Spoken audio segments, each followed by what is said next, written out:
Will the aldermen please take their seats? We'd like to start the meeting on time. Thank you.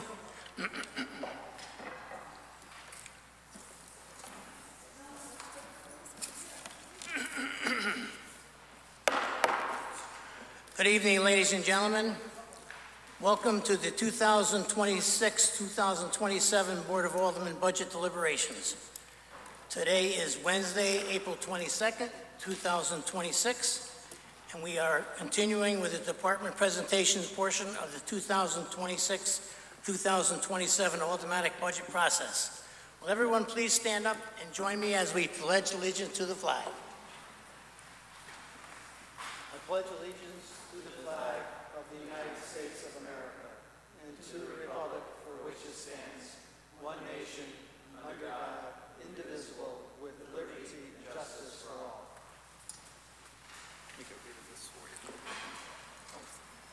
That's my gavel. Yeah. Madam Secretary, will you please take the roll? Yeah, I lost my hammer. Alderman Ali. Here. Alderman Bannon. Here. Alderman Bevan. Here. Alderman Brennan. Alderman Brennan would like to be excused, Madam Secretary. Thank you. Alderman Casey. Here. Alderman Federico. Here. Alderman Fowler. Here. Alderman Healy. Here. Alderman Height. Here. Alderman Lombardi. Here. Alderman Pacelli. Alderman Pacelli would like to get excused, Madam Secretary. Thank you. Alderman Michael Smith. Alderman Michael Smith would like to be excused, Madam Secretary? Thank you. Alderman Winthrop Smith Jr. Here. Alderman Winthrop Smith III. Here. Alderman Vitro. Here. 12 are present. There's 12 present, Madam Secretary. Thank you. We have 12 present. We do have a quorum.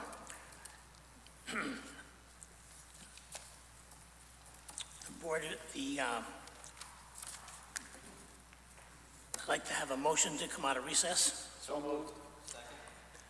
Motion is made and seconded to come out of recess. All in favor? Aye. Opposed? We're out of recess. The fire department, the presentation and discussion beginning with the first department would be the fire department, page 51. Chief Anthony Fabrici.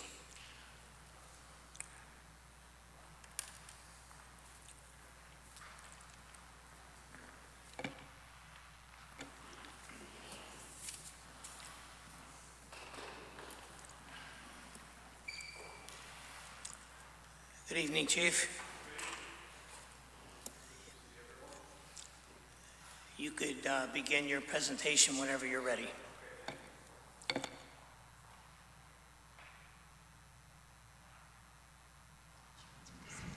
Sure.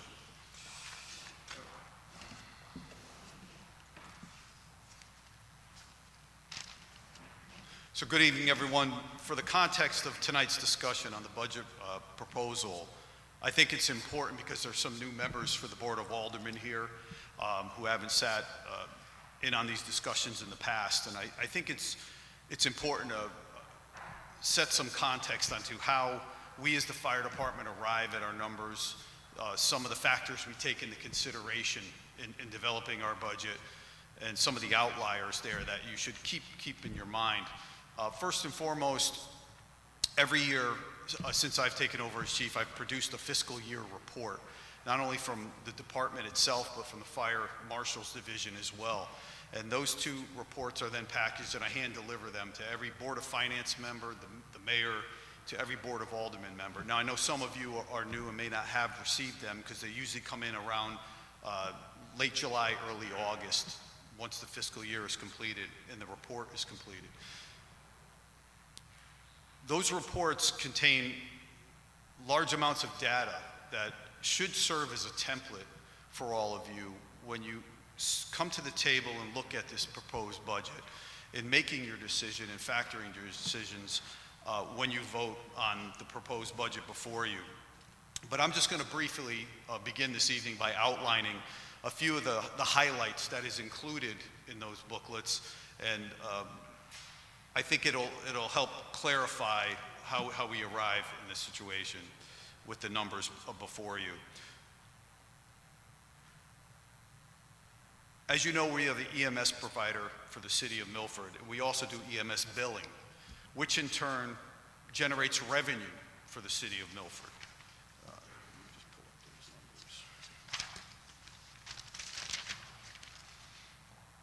those numbers. This year, as of April 21st, we have generated $2,312,000 in revenue for the city, of which that revenue is split 75-25. 75 to the city, 25% to the fire department. However, ours is capped at $500,000. Once we reach that $500,000 cap, which we have on April 2nd, we reach the $500,000 cap, all of the revenue, 100%, goes to the city general fund. As of April 2nd, we contributed $1.735 million into the general fund, on top of our $500,000, the 25% that went to us. So I think for the context of the conversation, now we're on pace somewhere in the range of 2.5 to 2.7 million once we finish out this fiscal year in revenue generated for the city. So keep that in mind, please. And EMS revenue is trending 7% higher this fiscal year compared to last.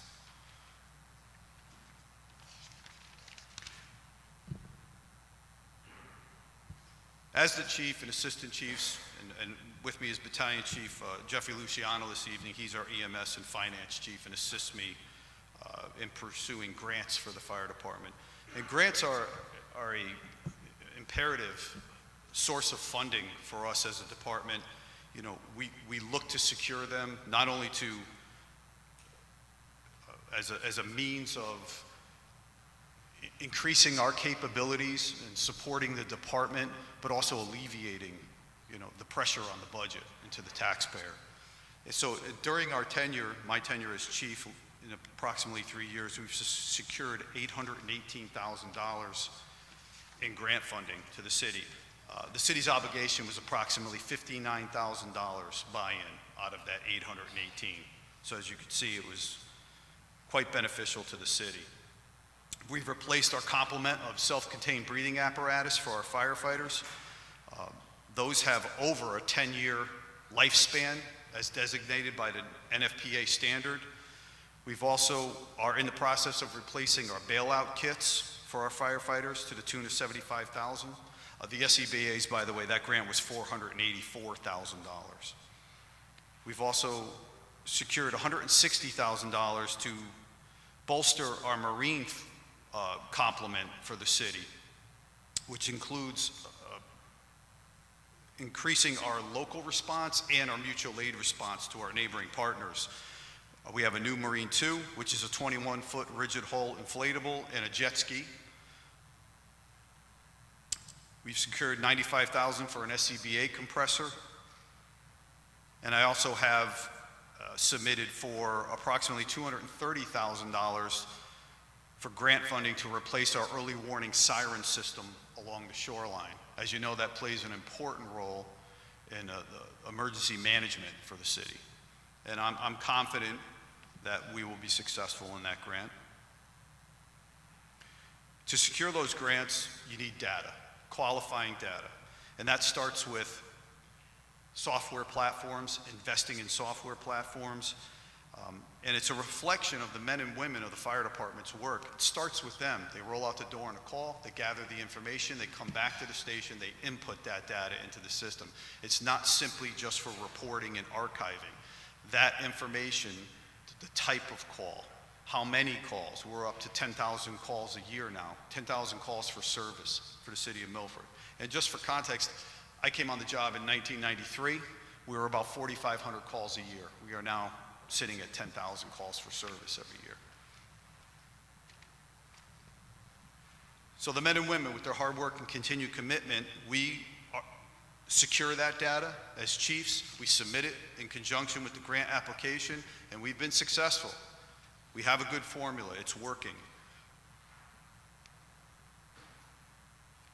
I do want to point out, we have filled all the vacancies on the department. We are full staff. We currently have 6 firefighters in our academy. Although we're currently hiring overtime to fill the vacancies until they graduate and are assigned to line positions by July 1st, we won't feel the financial relief for their positions until July. So our budget this year, because of the 6 vacancies, and mind you, I must also mention, we have 2 firefighters that I want to take the time to acknowledge that have been on long deployments in the military serving our country, especially during a time of conflict. So I think that's important to mention on the record. So basically 8 vacancies we've been carrying. And those 2 firefighters on deployment, those deployments are a year long. So you're hiring overtime every shift. So you'll see there are things we can control our spending. We're very, cautious in our spending as far as we treat the budget with much respect, but there are the things we cannot control, like the military deployments, the retirements, the resignations. Those are the things that impact the budget and we have to give consideration to. With that said, the budget before you as proposed,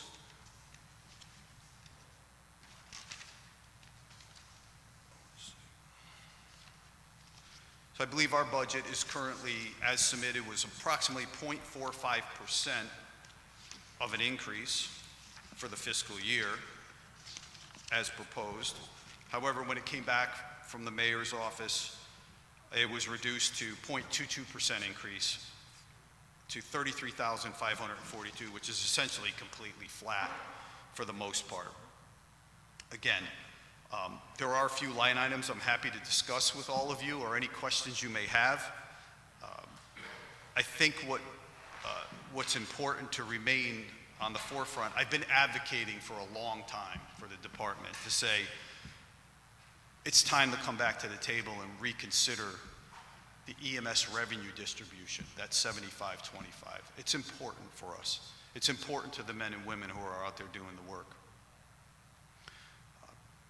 I think coming in with a flat budget is less concerning to me if that conversation moves to the forefront and is considered for the department. An adjustment is considered, a long overdue adjustment in my opinion. So with that said, I'm happy to field any questions regarding particular line items or concerns that you may have. Chief, could you introduce your staff to the board? We have a lot of new board members that may or may not know your Absolutely. staff. Sitting to my left is Assistant Chief Christopher Wakes Norris. He's the Assistant Chief of Operations for the fire department. To his left is Assistant Chief Stephen Rabel. He's our Fire Marshal and Administrative Chief for the City of Milford. And as I mentioned, to my right is Battalion Chief Jeffrey Luciano. He's our EMS and Finance Chief. Thank you, Chief. Anybody have any questions for the fire department? Alderman Federico. Thank you, Mr. Chairman. Through you to the chief. First of all, I want to say it's wonderful that you will have all of your staff filled when those folks finish up at the academy. I'm curious about the relationship between the academy and your openings. So once you're fully staffed, will you still run the academy? Does being in the academy and finishing the academy guarantee that you'll get a position as a firefighter at the end, or how does that work? So the academy itself is run by the state of Connecticut, Fire Academy in Windsor Locks.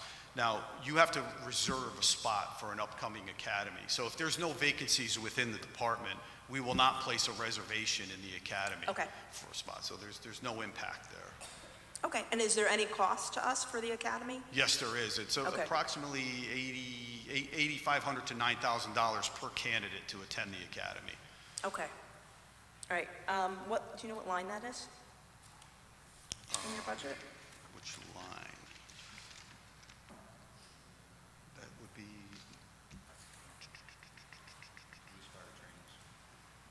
Where is that? Police fire. Where's that one? Oh, fire trainees. 514120. Yes, so 514120 fire trainees would be that account. Okay, so will you need that for the next fiscal year?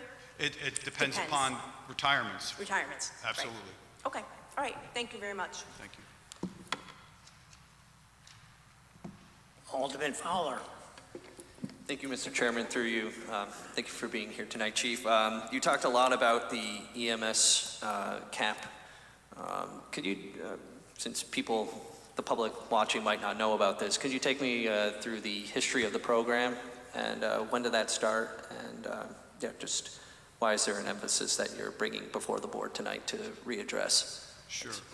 So the department has always provided advanced life support or medical services to the city of Milford. Back in 2016, and Assistant Chief Wake Soros to my left played an integral role in setting up that system for billing to the department. And so what you have is we hired a third-party ambulance service to do patient transport. So let's say a medical call is dispatched within the city. We send the closest engine, our closest ambulance, and in the past it was an AMR, third-party transport service, that would bring the patient to the hospital, along with our paramedic on board. However, the ambulance service, which was AMR at the time, was reaping the benefits of billing the insurance company for the services provided and the patient transport. Back in 2016, as Chief Wake Norris can attest, they worked on a program to secure the licensing from the state to be able to provide transport, and that was quite the heavy lift. There was a lot of work behind that, and what that in turn did was it allowed us to set up for medical billing for every patient that was transported, which in turn generates the revenue back to the city of Milford. So if I can follow up on that, was the $500,000 that cap for the fire department was, how did that number come about? Who made that decision at the time? So that was back during the plan's design and construction at the mayor at the time that plan was put into place. Okay. All right. And just some other questions just while I have you here. I know we've talked in the past, I think you came before this board, about the need for a potential new fire station at some point. I know that maybe it's not in this budget right now, but how do you see costs going forward with that, and just plans for that potential new fire station? So thank you. Through you, Mr. Chair, to Alderman Fowler. Yes, so a manpower increase, a whole nother conversation, and an important one. If you could recall in the beginning of my discussion, I mentioned call volume was approximately 4,500 calls per year when I came on the job in '93. We're at 10,000 now, but we're doing it with the same number of personnel. We have not had a manpower increase since the late 60s, I believe, early 70s. So we've been doing it with the same number of personnel. And in the meantime, the scope, the complexity of the incidents that we respond to has increased exponentially, which drives the need for training, which puts an extra load on our firefighters. And now you couple that with the EMS system that we've created in patient transport. We struggle to keep our firefighters on the training ground because they're out transporting patients and generating revenue for the city. We've approached the city in the past and made it clear that you take smaller bites or you take a larger one in the end, because it can't sustain for only a certain period of time before you have to have a manpower increase. And quite frankly, we're overdue, far overdue. So I understand the financial struggles in the city. When will they get better? Let's all be honest here. When will it be a good time to address the EMS revenue increase for the fire department? It'll never happen until we just sit down and face that public safety and the services we provide should be held in high regard, and that conversation should come to the forefront. It's that simple in my mind. And then as far as building a new station, now there's options. There are grants called the SAFER grant that will help us with a manpower increase. It'll pay the salary of the firefighters the first 3 years. However, after that, the city's obligated to carry forth with those salaries. I'm always willing to draft a plan with the city. I've submitted proposals to previous mayors. Again, I think it's important. I'm happy to raise that discussion once again. But yes, to answer your question, the short answer is yes, it's time for a manpower increase, to consider one. I know that wouldn't happen overnight. We could use a station somewhere in the area of the Boston Post Road by the Post Mall to increase our coverage. And I think that would better position the department for the future here in the city of Milford. And following up on what you brought up before, the amount of calls that have gone up, I assume you've tracked data of like of what calls are being made. Can you remember, or at least off the top of your head, like what has been the largest increase in terms of those calls? What are the underlying drivers for the amount of? Well, again, I think the booklets I provided, which I don't have in front of me, but I can tell you this: 70%, give or take, of our call volume is EMS calls. So it's 70%. Is EMS. 70% plus, I'd say, is a fair shake. The rest is comprised of, you name it, across the board: marine rescue, structure fires, highway incidents, hazardous materials, or your general, you pick something, you know, it's the rest of encompasses the rest of the incidents we respond to. And sorry to jump back to the EMS program, just since you brought about addressing the cap. I guess before this board, what's the legislative process that would go about redressing that or fixing that? Did the Board of Aldermen at the time in 2016 vote to approve this?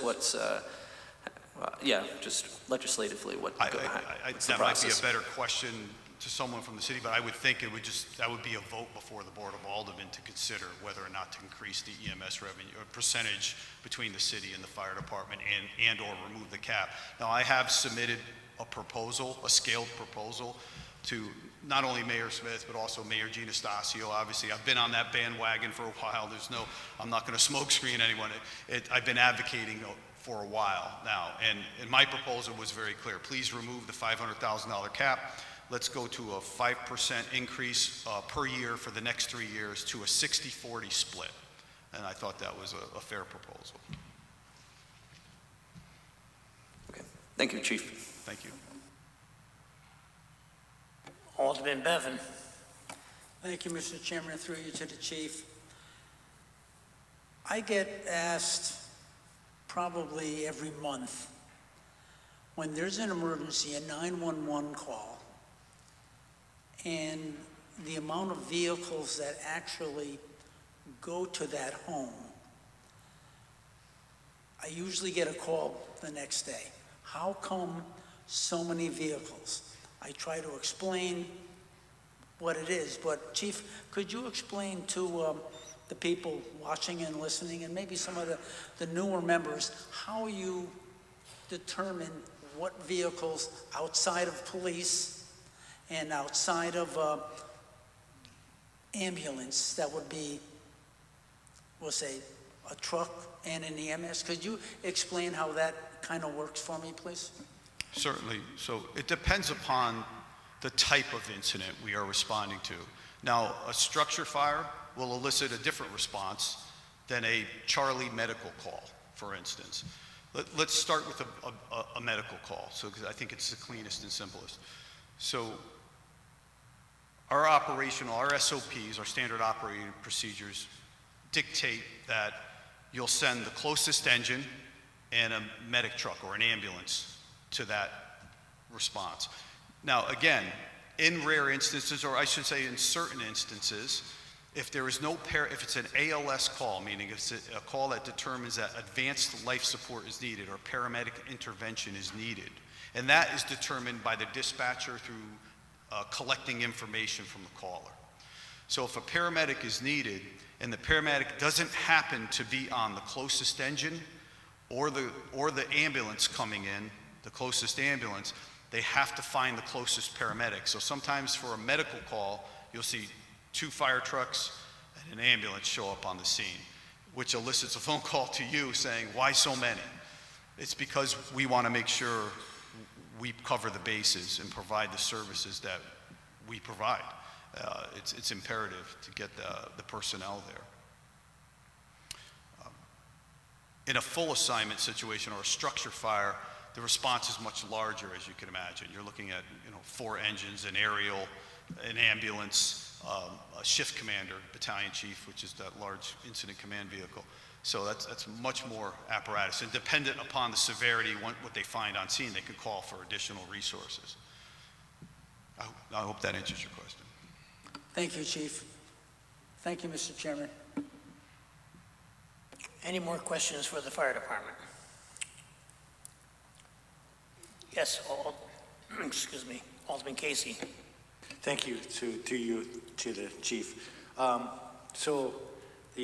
guess I asked this question a couple years ago, but so you respond to emergencies and you replace AMR, I guess. That's correct, I guess? Correct, yes. AMR is no longer the EMS or transport provider for the city. That was taken care of back many years, 2016.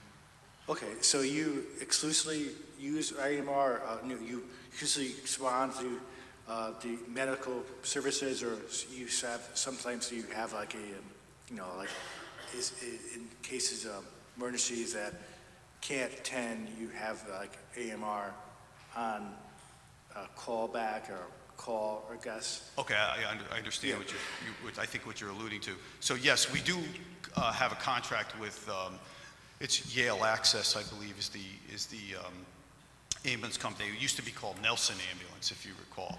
So they have a presence in the city to provide support for us in the case of if all 3 of our transport units are being used at one time, which does happen more often than you would imagine. We have to appeal to the Nelson unit to backfill and assist us on transport.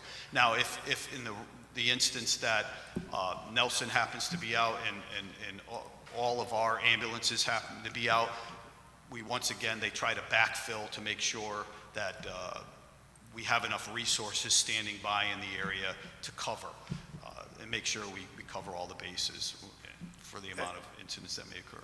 I think I hear maybe a couple of years ago that maybe like up in the high 90s, that's the level of, actually having a fireman to respond to an EMS call, and the Nelson or AMR is like back route, like maybe 1% or 2%. Does that sound right? Did fill that? I'm sorry, I'm saying like, how much is actually the ambulance really the non-fire department responsive to the city of Milford? how many incidents? Yeah, roughly, like percentage, I guess, or like 5 to 10%, I'd say is a fair. It's less than 10%. Okay, and I just like so when you have like a you serve like you have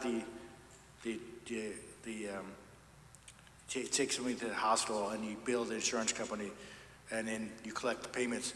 What happens if people don't have insurance? Like, you still bill them, I guess, right? Oh, we could certainly bill them, again, but the intention is to collect the money for people that do have insurance. Yeah. Again, now the private citizen could be billed for it, and again, that's worked out through the billing agency. Again, and there are certain appeals that do come through to us, like if there's a hardship involved, and we do take that into consideration. We're by no means a collection agency. We simply we rendered services and we looked to bill the insurance company. Yeah, so like if people don't have insurance and you still have to pay, but how aggressively do you pursue that claims, I guess? It's not you say it's not a collection agency and, it's part of the process, I guess, but if people can't pay, you have to decide what's going to, Correct, and we don't in fact pursue it aggressively to force them to pay. We don't do that. Okay, I appreciate that. Thank you. Alderman Wynn Smith III. Thank you, Mr. Chairman, and through you, good evening, Chief. Good evening. And welcome. Chief, you had talked a little bit about the grant writing and securing the grant funding, and that was, I believe you had said, to the tune of $800,000, which is really impressive. I mean, the federal grants, other grants that you're able to secure, that really does help in purchasing the bailout kits, it aids the Marine unit, air pack compressors, all of the rest of the equipment that you had mentioned. That is, I'm not sure we understand how much of a huge benefit that is. It directly reduces the city's need to bond for those items, for general fund expenditures. So it really is such a benefit to the city. Can you describe how that grant success in overall departmental stability have been supported by the current command structure's experience? I just want to clarify, you're looking how, the last part of your question, I didn't understand. Yeah, and I can clarify the question a little bit. Has the experience of you and the assistant fire chiefs, how has that aided in the amount of grant funding you've been able to secure? I understand, yeah, thank you. So we're a very young department. I'm closing in on 33 years of service in a few months. Chief Wakes Norris is at 31, Chief Rabel 22, closing 23 possibly. And Battalion Chief Luciano, he's our younger guy here. So I apologize, how many years, 21 years. So, however, let me give you a little more context. 30 years ago, when I joined the department, the administrative chiefs were the older, for lack of no disrespect, but the salty dogs of the department. They had the experience. They sat in those positions for a reason. They had time, they had tenure, they had experience. And in order to secure these grants, you have to understand the ins and outs of the grant application process, how to retrieve the data, the importance of archiving and collecting the proper data, making sure the software platforms are up and running properly. And that comes with time as you move up through the ranks and you occupy positions such as Battalion Chief Luciano's position as the EMS and Finance Chief. So the knowledge base of the chiefs and the admin staff weighs in imperatively on our ability to secure outside grant funding to the city. And thank you for that. And it's also my understanding that as of May of this year, you'll be retiring. Is that right? I am, yes. Okay. And it's also my understanding that Chiefs Wakes Norris and Chief Rabel will also be retiring this year. Yeah, again, I defer to them to answer, so I don't want to speak for them. Sure. Okay, and I want to touch back on that in just a minute. But I did want to talk a little bit about the E&S revenue cap. And I know you can attest to this, as can Alderman Healy. Back when I was on the Fire Commission and Alderman Healy was a fire commissioner, I had no idea about this cap. And I remember when I first heard about it, and I believe Alderman Healy was at that meeting, when I first heard about the cap to the EMS revenue, I was dumbfounded and quite frankly appalled. And if you recall back then, I had said, this is the most ridiculous thing that's been put in place for the fire department, for the EMS revenue cap. And the genesis of that was, you go back to the beginning, and it was just, quite frankly, made up. It was put in place for no reason other than the person who put it in place said it was so. And we are talking about your command structure, yourself and the assistant chiefs were able to privatize that EMS so it started to generate revenue for the city to the tune of $2.75 million. 75-25% split. Fire department gets capped at $500,000. The fire department this year has already hit that cap, which means right now, the fire department, when they respond to whatever it is that they respond to, and the EMS generates revenue, the fire department is getting none of that from now until, I believe, the end of June, which is just ridiculous. And I've been consistent about that from the very beginning. And minimally, you know, if it's too much of a sensitive subject and we don't want to impact the budget, we don't have to touch the percentage, but this cap should be removed. And I wasn't on this board last year, and I would have asked for that last year. And I didn't know that the proposal to remove the cap was given to our current mayor.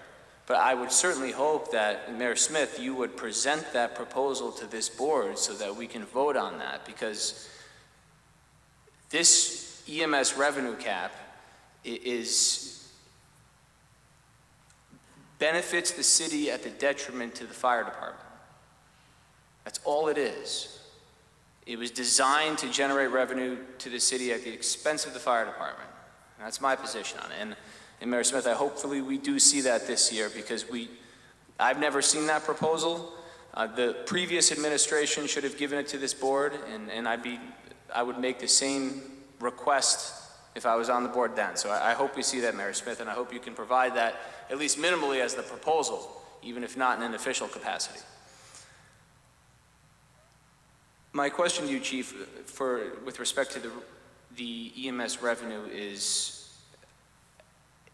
it sounds like we may lose the entire command structure of the fire department, the chief and the assistant chiefs. How would that affect the EMS revenue stream, if at all? Well, again, would it affect the EMS revenue stream? I think that's I would say a narrow way to approach it and look at it as just from the EMS perspective. What we have is a very young department.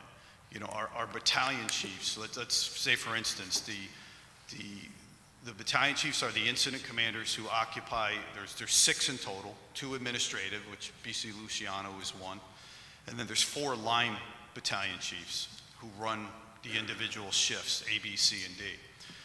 And if you look at the tenure in those positions, those battalion chiefs have a total of, the highest is 2 years, and I think that's across 3 or 4 of the chiefs, and then you have Battalion Chief Luciano, who's what, 8 months?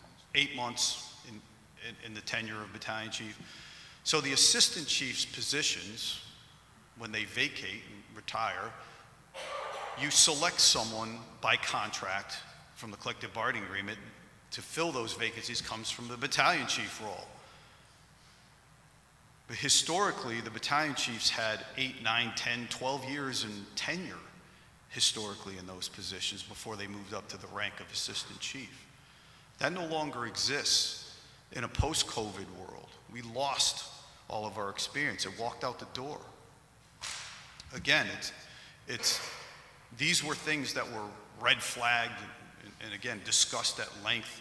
And we sounded the alarm and said, hey, stop the bleed. We need these people. They're important to you. It should matter to all of you. I say that. I implore that to you. It should matter. I look at the work, the decades of work, and you mentioned about us with the EMS revenue. I don't stick that feather just in my cap, and I know Chief Wick Norris doesn't just in his, and all of us. There's all of our predecessors who have retired, long retired. They were all part of building this department to what it is today, and they deserve the credit too. And I never forget that. I never lose sight of that.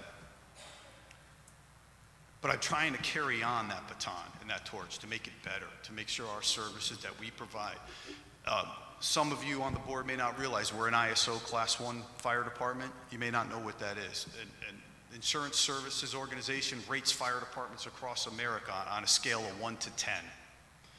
Out of the 45,000, 47,000 fire departments in America, there's only approximately less than 500 Class 1 departments. That puts Milford in the top 1%, and we're only one of 3 in the state of Connecticut.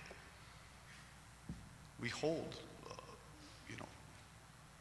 a rare honor of having that designation, which then in turn lowers insurance rates in the city to some degree.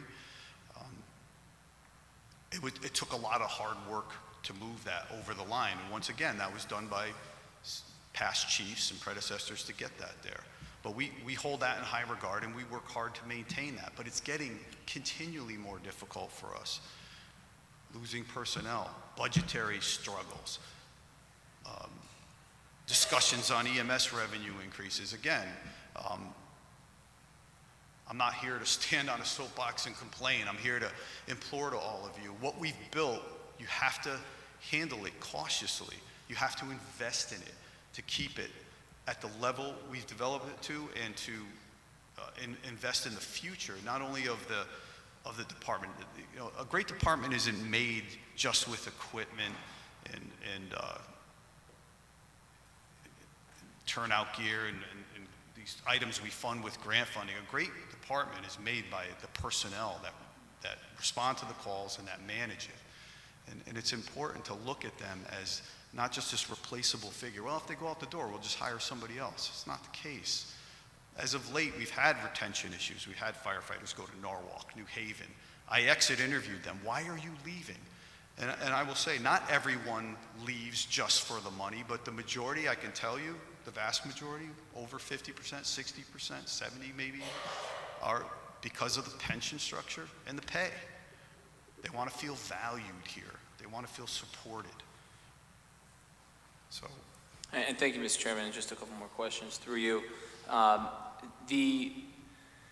Chief, I know I've had a discussion with the mayor on this, and I've discussed with you briefly as well. My understanding is you and the assistant chiefs have expressed the desire to continue serving the city as you have for 30 plus years. And there's been a disagreement between yourself and the city as to what type of proposal would allow you to stay. And there's been talk about this deferred retirement option plan, and that would be your preference in order to be able to stay. And I don't want to get into the intricacies of what those different plans are, but have you in an official capacity, I know you've had some preliminary discussions with the city either, but have you in an official capacity proposed terms in which you would stay and propose that to the city directly? I have, yes. Okay, and has the city declined that? No, an offer was made, but it wasn't in alignment with my proposal to stay. Okay, and your proposal, is that similar to what other chiefs in other municipalities have had? Yes, I would say so, yes. Okay.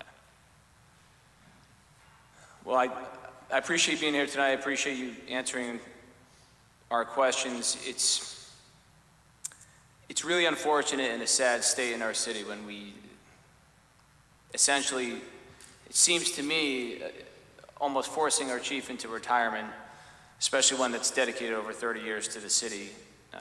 We're at risk of having grant writing impacted, EMS revenue impacted, and experience impacted.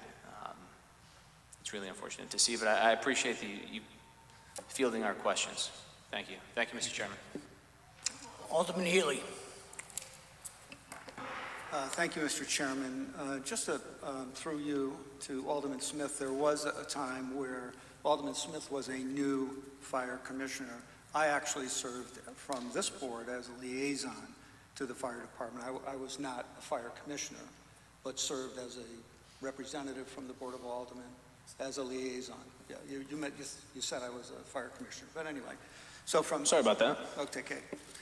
But from that standpoint, I have a long history in terms of public service, Milford Police, State Police, and also in higher education as an executive director for public safety, emergency management, and campus operations. And so I have a great affinity to fire and police. And I acknowledge that you're Class 1 ISO Class 1 department is a great attribute to our municipality, as is the certification for our police department in the same way.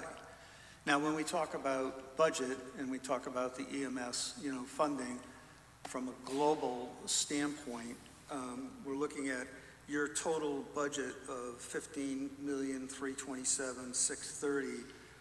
From what you proposed, there's a differential of $170,622, and you're capped at $500,000 relative to the EMS funding that you bring in. The differential there leaves you with a balance of close to $330,000 within that 76 fund account that you're able to look and make some discernment in terms of what your operational needs are, then consult with the Board of Fire Commissioners and again with the Chief Executive, with the Mayor's office as to expenditures. Is that correct? Correct. I basically have autonomy over the utilizing the Fund 76 or the EMS revenue to apply to the department's budget. So yes, I do. However, I think what's missing, and I didn't put up front, I wasn't intending to, but that EMS revenue, much of that money that sits in that account now is already earmarked to support the department. We have contracts with a company called Stryker, for instance, who provides the life packs, which are the AEDs. You might see the paramedics when they shock a patient or defibrillate a patient, I should say. Our power load stretchers, which save our firefighters from lifting the patient into the ambulance. It saves a lot of injuries for the department. Much of our Lucas machines, which are the automated CPR machines you'll see on patients these days, which are so efficient and a great lifesaver. But those devices are very costly. Those devices are not budgeted in the yearly operating budget. So I rely on the EMS revenue to bridge that gap and pay for those contracts to repair and replace those. And it takes every penny that I have and to carefully consider it. Now, on top of that, the firefighters that, as I mentioned, are young, how do I address the inexperience with the young firefighters? We train them. We send them to school. It's the best thing we can do. I can't instill 15 or 20 years of street knowledge in a firefighter, but what we can do is invest in them and train them to a level so that when they're standing in front of an incident, they're prepared to handle it. But that costs money because I have to relieve that firefighter from duty. I have to send them to the class. I have to backfill their position. That money is not technically in the budget. I pull money from my EMS revenue, I move it over into the overtime EMS fund, and I pay them the overtime to cover the shift.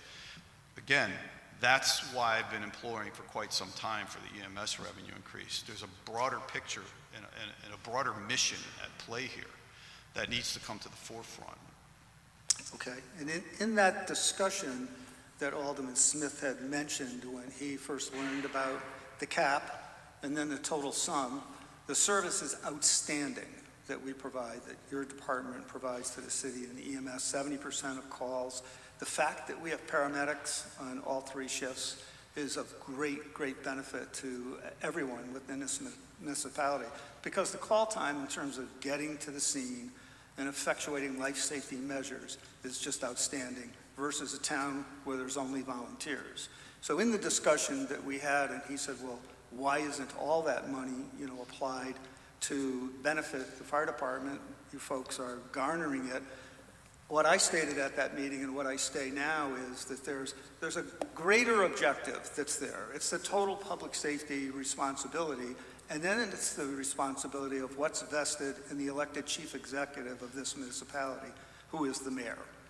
And he has a responsibility. The other funds that are currently going into the general fund can be allocated across the broad spectrum of all the services that the city has to provide. That's an objective. You have the ability as the chief executive of the fire department to articulate your position, to do a cost-benefit analysis for each and every service, every piece of equipment, and so on, that you provide to the municipality. Equally, so does the police chief. Equally, so does the 30 directors from every department. There's 53 different cost centers within the city budget. but there's one person who sits here, who is the chief executive of our municipality, that has the responsibility to collate all that information and then look at the budget and discern where these funds can be best applied. And there are other, agencies within the city government, IT being one, network enterprise that encompasses everything that we do, and so many other things that need to be taken in. So I encourage you to bring forward, your particular areas that you feel are concerned and cost justification. I encourage you to seek federal grants or state grants wherever possible. I did the same thing in my employment in higher education and received grant funding there, instituted a fire marshal position within the institution of higher education where I was to meet our life safety compliance requirements. These are all important things, but I'm just saying in a general overview where someone may think, because it's not just your department, it's a whole city enterprise that needs to be considered when we're effectuating the budget and looking at where these resources are going, and that resides in our elected chief executive. Thank you. Any more questions for the fire department? Alderman Smith, third. Thank you, Mr. Chairman. Through you, I just think I should clarify a couple of items with respect to the EMS revenue cap, as you had testified to, Chief. And I don't think I ever said I want all of it to be allocated to the fire department. And that was just what was represented on what I said. I didn't say that. What I did say was the cap should be removed. That doesn't mean 100% of the EMS revenue should go to the fire department. What it does mean is they shouldn't be capped. When the cap is removed, the EMS revenue would continue on the 75%, 25% split.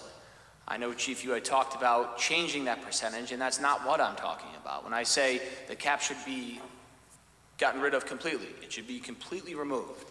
That just means the revenue stream should continue to be shared on a percentage basis. And I understand that the mayor has the obligation to ensure that the city is not fiscally impacted by that. And what I would say to that is, and as you know very well, Chief, and you have, I've spoke to you about this on many occasions when I was a fire commissioner. The last year, my understanding, is the first year that the cap actually took effect. So last year was the first year that the EMS revenue hit that cap, which means the city is not historically reliant on the EMS revenue as of yet.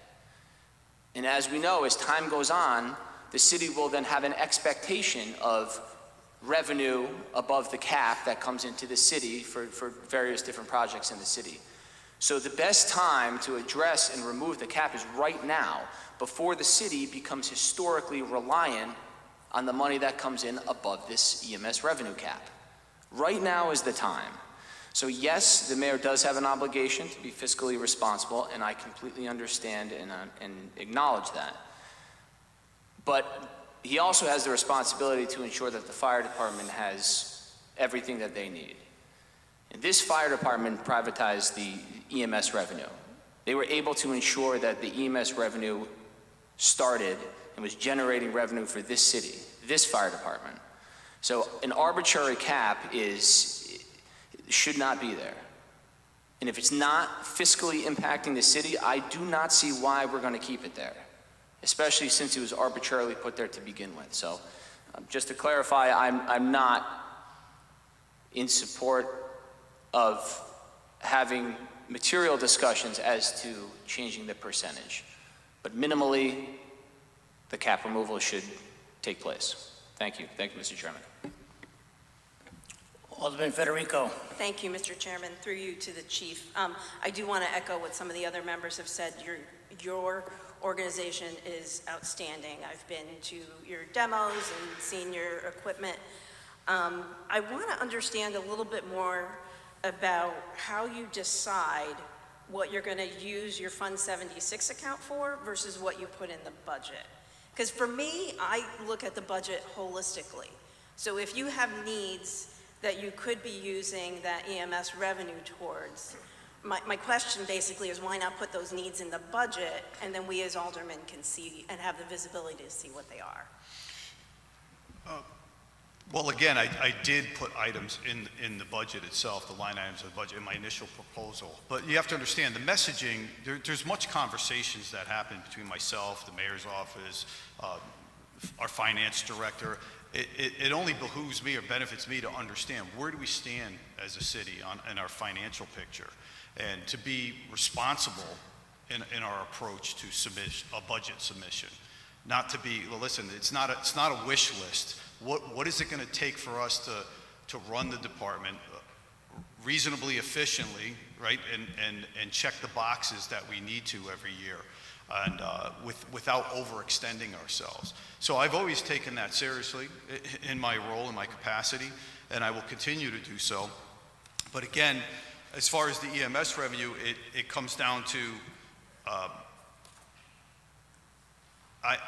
I was assured in the past that, listen, we're going to get to this conversation regarding the cap or the EMS proposal, EMS revenue, and that will come to the forefront in the near future. And again, much as we await, and I understand that times change, the dynamic changes, but it doesn't stop me from imploring that, and I agree, the cap should come off. And I wasn't asking for 100%. I hope he realized I want to address that. Again, I do think that's unreasonable, and I do give consideration. I've said to Mayor Smith directly, I said, I don't envy you. He's got a lot on his plate, and I respect that. But however, you know, the department needs to continue on a forward path. And the EMS revenue component, like I said, it allows me enough leeway to cover the contractual basis. I don't think including those contracts with Stryker into our overall budget would be such an enormous increase. They would turn around and say, well, we can't give that to you, take it out of your EMS revenue. That's where the answer would be. Yeah, You know? I mean, at the end of the day, to me, honestly, it's the same, it would be the same effect, right? If your expenses went up and the EMS revenue, just saying, the EMS revenue portion went down, it's the same effect on the city's budget. And if your share of the EMS revenue went up and the city's went down, and your expenses stayed the same, then obviously it would have a negative impact on the city's budget as a whole. Correct. Right. And look, you can look at that two ways.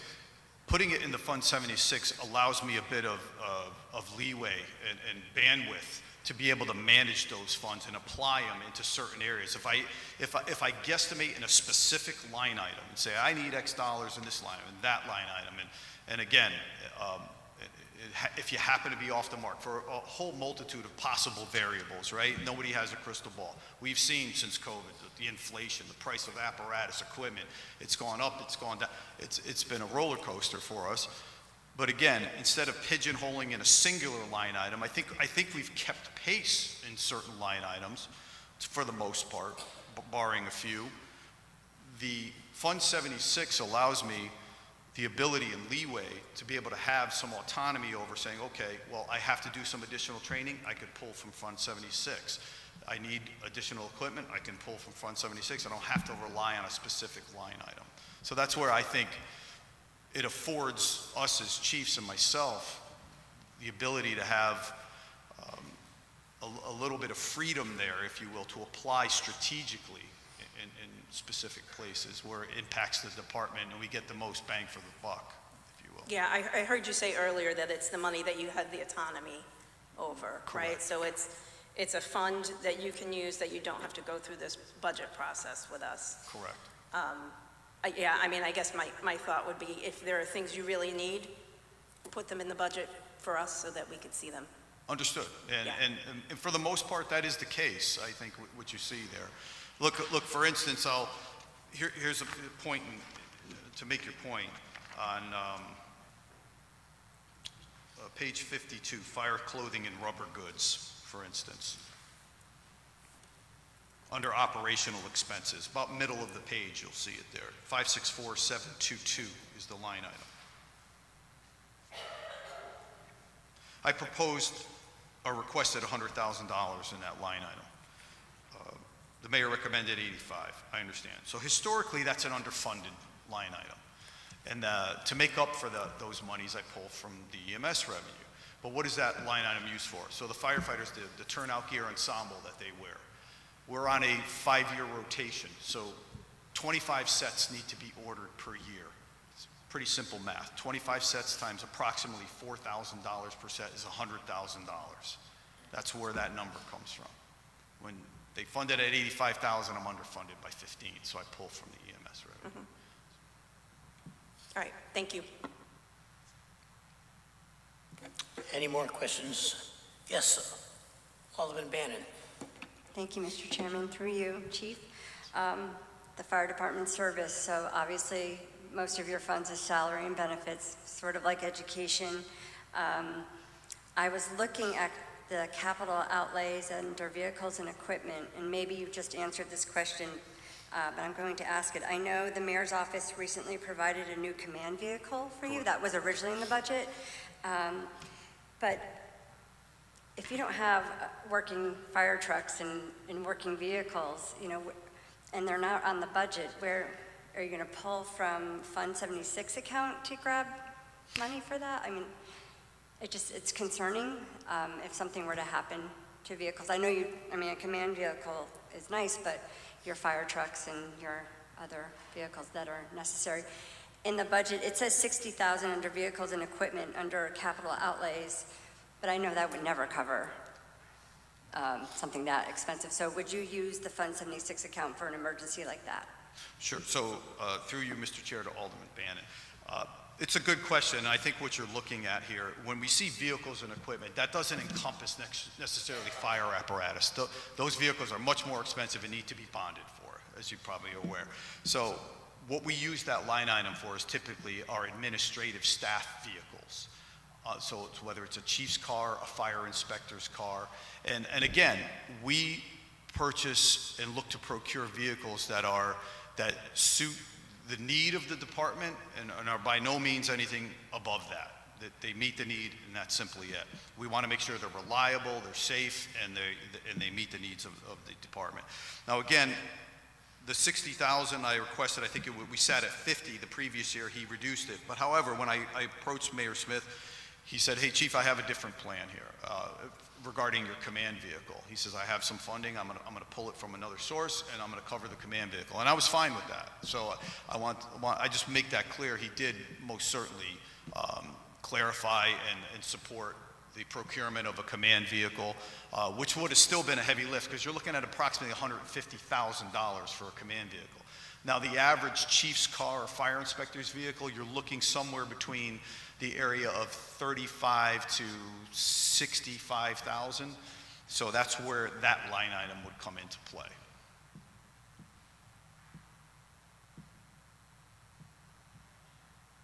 Any more questions for the fire department?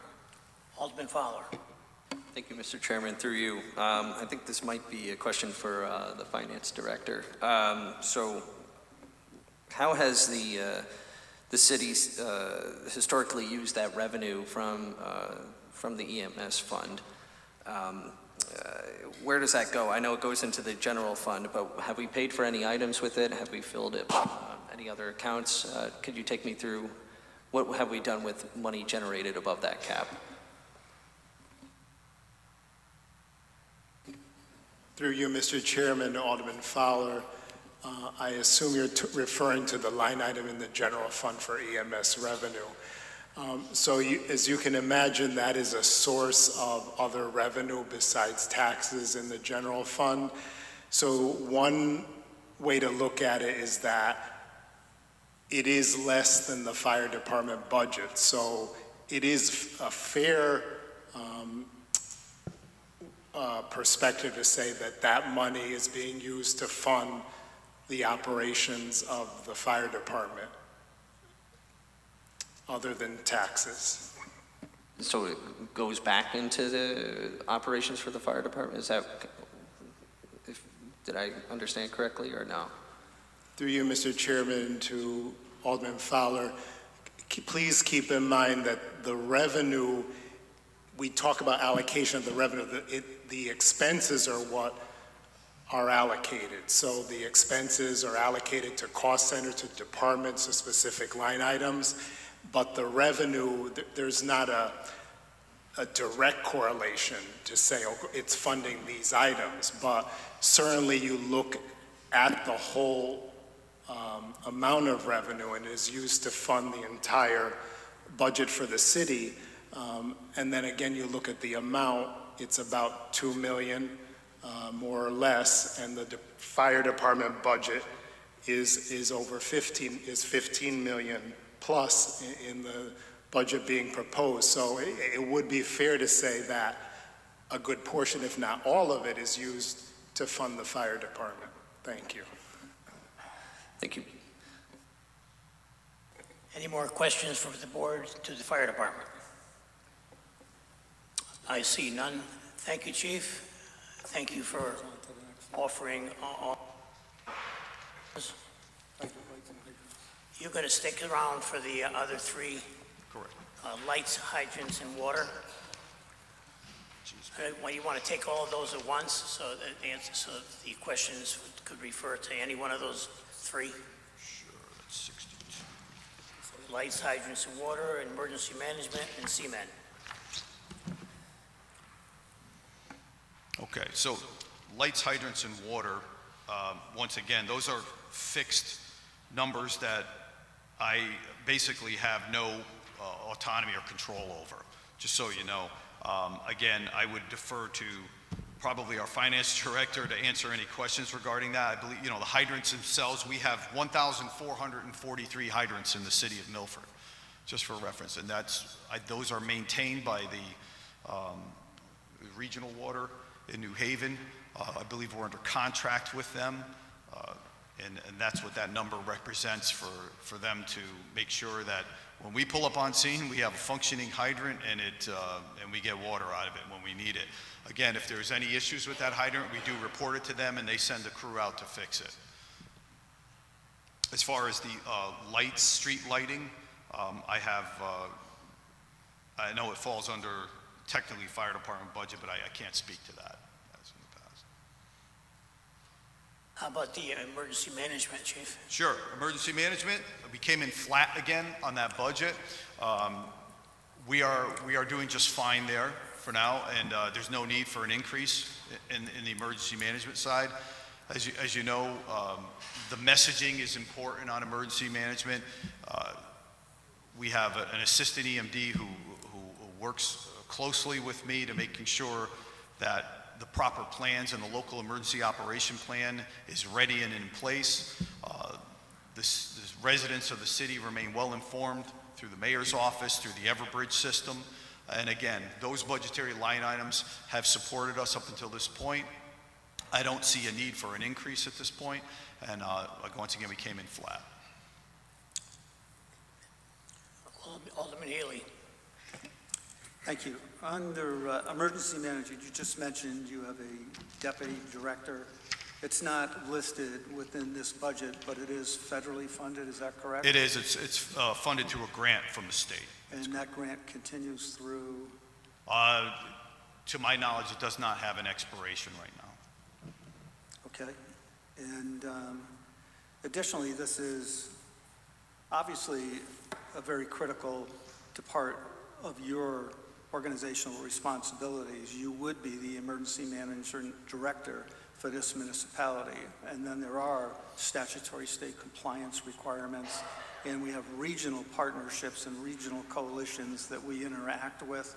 So if there is an incident, critical incident management would be structured depending upon what specific type of event was occurring.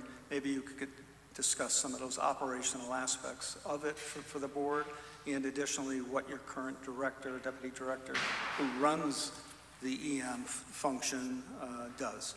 Sure. So Bill Richards, the deputy emergency management director, has held that role for quite some time. He's very well versed and very well connected, if you will, has a lot of partnerships in the state. Now, the state is divided into regions. There's multiple regions, and we reside in Region 2.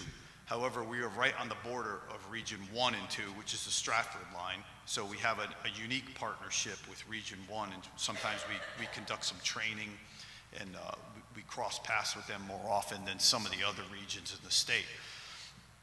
So you reflect back upon Hurricane Irene, Superstorm Sandy. Again, emergency management plays a critical role, and as Alderman Healy mentioned, from the onset of identifying the storm to having the proper plans in place when those storms roll in, we're well in advance prepared. The messaging to our citizens, opening of shelters, that all falls under emergency management planning. And having those key assets in place at the time of a storm or a disaster and be able to deploy them and open them quickly and efficiently is imperative. We've worked hard to get there, and you may have saw recently we have been designated a storm-ready community. You may have saw that in a press release. And that just further bolsters and testifies to the work that has gone into the emergency management side of the work that goes on in the city to make sure we are positioned well for any type of natural disaster that may happen to come our way. We are positioned well to get the messaging out, to open shelters, to not only weather through the storm, but then post-storm recovery is imperative as well. And so all those mechanisms are in place through the work of, and I give, once again, Bill Richards, much of that was set up when I took over as chief, and we worked closely in conjunction with each other, and he's a tremendous asset. One of the items that's there that's outstanding relative to, as you mentioned, an emergency and if there's a major hurricane is debris management. We're supposed to have a designated location for debris management, which has languished for some time, and in coordination with the Director of Public Works, is there any update on that? Because it does impact our standing and our rating and going forward. It certainly does. And well, once again, I would appeal to the Director of Public Works to answer that question. He's well aware we've designated the Plains Road, the old Dario property, as the debris management site. However, there were some requirements that were imposed by DEEP that were supposed to be put into place to make sure that we are prepared in the event of a storm. We're proactive, not reactive.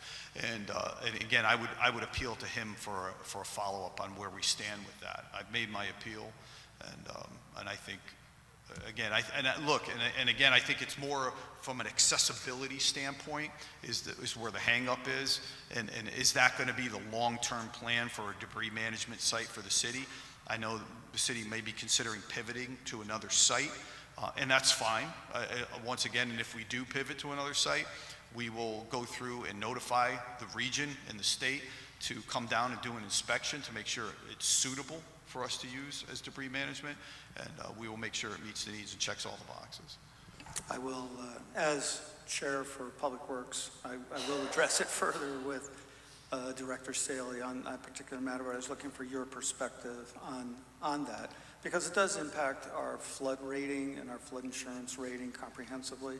And additionally, the discussion was brought up about retirement here in the higher echelon of the department, yourself and other officers included. Is there a succession plan in place within the department? And how about the deputy director? Because Mr. Richards has served the city in a long-standing capacity. He started employment. He was on the fire department before I joined the Milford Police Department. So there might be a succession plan in place to fill that particular important position. Maybe you could talk about succession planning. Sure. I'll start with the latter first because that's the easiest. As far as Bill Richards, I've already onboarded someone to shadow Bill Richards and work with him. He is employed with 20 hours a week with the city and has been doing well for approximately, it's probably just shy of a year, maybe 8 months he's been on board, and it's working out well. So yes, we have that base covered. But as far as a succession plan for the administrative chiefs, no, there hasn't been. Like I mentioned earlier, the department's very young. You have promising candidates that I believe that could lead this department and take it for the next 5, 10, 15 years. Do I think we're well positioned, ready for that transition as of yet? Not exactly. And again, that could be a conversation for another day. But the short answer is there a succession plan in place upon my retirement or Chief Wakes Norris, Chief Rabel? No, as of right now, there isn't. Thank you, Chief. And the last one on your department, CMed, you have any presentation for that at all, Chief? I do not, because that falls under the autonomy of the police department and the dispatch center. So that's something that, and I don't know if maybe someone from the city side might want to address that, but I don't have any presentation. Alderman Smith, the third. Thank you, Mr. Chairman, and through you to the chief. I'm glad Alderman Healy brought up the succession plan. It did jog my memory of something that I forgot about, so thank you for that, Alderman Healy. The succession plan for chief, I know you had just articulated that there is no succession plan that you know of. I'm the liaison to the fire commission, the aldermanic liaison, so I was at the meeting yesterday, and I did see on the agenda for the fire commission there was discussion with respect to successor fire chief. Have you been approached at all for your opinion as to any sort of succession plan? Have you been consulted with in any fashion? I mean, I would expect 30 plus years experience you would be. Have you? I have not been. Okay. Have the assistant fire chiefs? No, they say no. That's confusing to me. Is there any reason why? I don't have an answer for that question. Thank you, Mr. Chairman. Okay, if there's no more questions for the fire department, and we will thank the fire chief and the assistant chiefs for coming out tonight and answering all our questions. Really appreciate it. And thank you for the job you're doing for the city. Thank you. The next department that we're going to hear from is the Health Department, page 79, Director Deepa Joseph.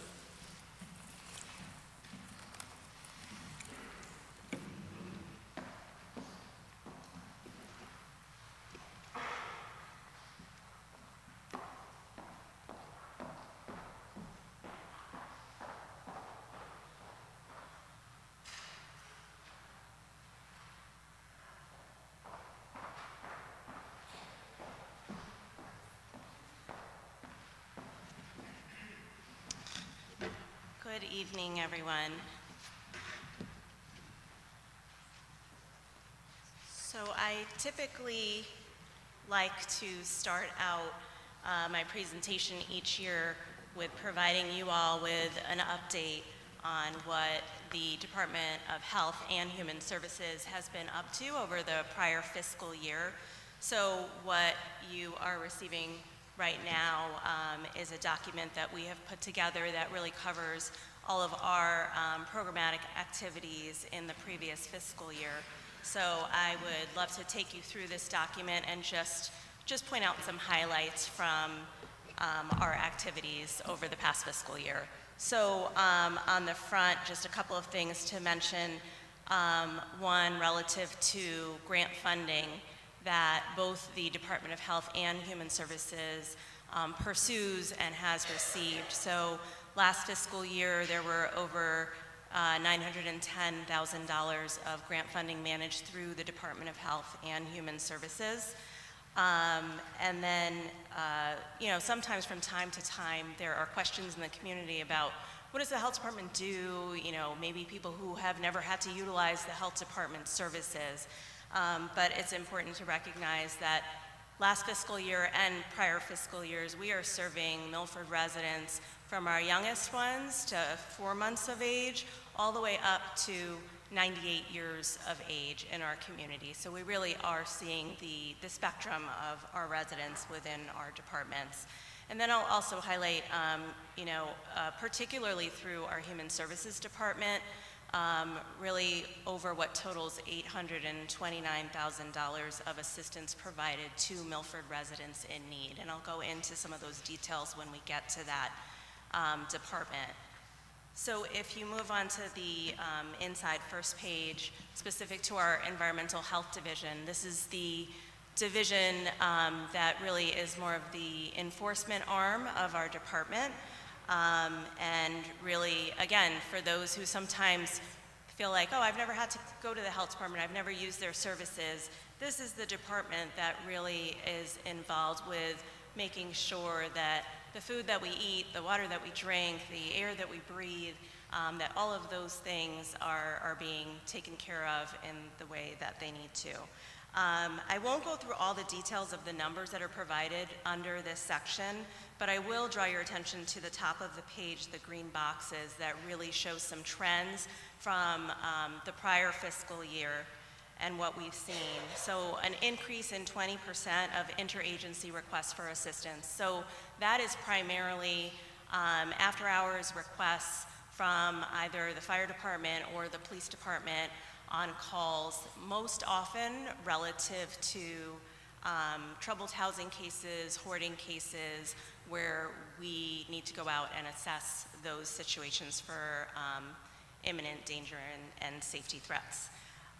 We've also seen an increase in 10% of our troubled housing cases. So these are areas where this is not the first year where we've seen an increase. It is a trend that we've seen over the past few years. Troubled housing cases are often very complex, require a lot of collaboration, and can take a long time to come to resolution. They are often, we're working with hoarding cases that require just a lot of, again, coordination between social services and working with the residents and bringing everything together to ultimately achieve compliance with our ordinances. And then an increase in 24% of our temporary food service licenses. So those are, Milford is known for the amazing community events that we provide, and many of them involve food service. And so we have seen an increase in the number of licenses that we're issuing and corresponding inspections that have to be done by our staff. And then the last one is actually a decrease in 30% of our food establishment re-inspections. And the reason I wanted to highlight that is that if you'll remember, for those of you who have been here for some time, a few years ago the state adopted the FDA food code as Connecticut's food code, which is what the food inspections are done under. And what we found is that while those inspections that we're doing are taking a longer amount of time, what we have found over the past year as that's been implemented, we are now seeing that the number of re-inspections that our inspectors have to conduct are decreasing because we're seeing quality improvement at our food service establishments. So that's a real success for the department in that our routine inspections are better and better what we're seeing out there, and quality has improved. So I'll move on to our public health and school health nursing division. So I highlighted that age spectrum of 4 months to 98 years old. We have hosted a number of clinics over the prior year, so 75 immunization clinics. And one of the great updates that I have for you is, I know last year we talked about the health department sort of moving into the billing space, where we used to really need cash or check from individuals who are coming to our clinics. Now we have been able to get on board with billing Anthem, Medicare, and Medicaid, and we're in the process of onboarding with other commercial insurers. So that has really been an area of an additional revenue stream for the health department. And just to give you an idea, for FY25, where we were just getting started with billing, we brought in about $4,000 in billing revenue, and this year, now that we've been plugging along and onboarded, we're on track to project about $43,000 of revenue. We are nowhere near the $2 million that EMS is bringing in, but we are trying to build our program, so that's been a real success for us, and we're hoping to see more success moving forward. And then in the nursing division, our school nurses. So year after year, I come here and report that our nurses are not maybe the school nurses of yesteryears, where it's Band-Aids and ice packs. Our school nurses are an incredible team of nurses who are managing really complex medical conditions at the schools for our youth. And so the prior fiscal year, they saw over 38,000 health office visits by our nurses and administered over 18,000 medications or treatments to our students. And again, they're managing a variety of conditions and really doing a great job in doing that. So on the next page, that is our Community Health Division. And just two or three areas I'll highlight. One is that, as many of you know, the Health Department is pursuing National Public Health Accreditation. And so we've been in that process for a while now. In February 2025, we were Pathways recognized, which means that at a national level, we're essentially halfway there to full accreditation, and we are anticipating that by about June 2027, we will be fully accredited, and we're in a rigorous process of applying for that full accreditation right now. I did mention our grants earlier on. So for the health department portion of that $910,000, it's a little over $725,000 in grants that we were able to bring in the prior fiscal year.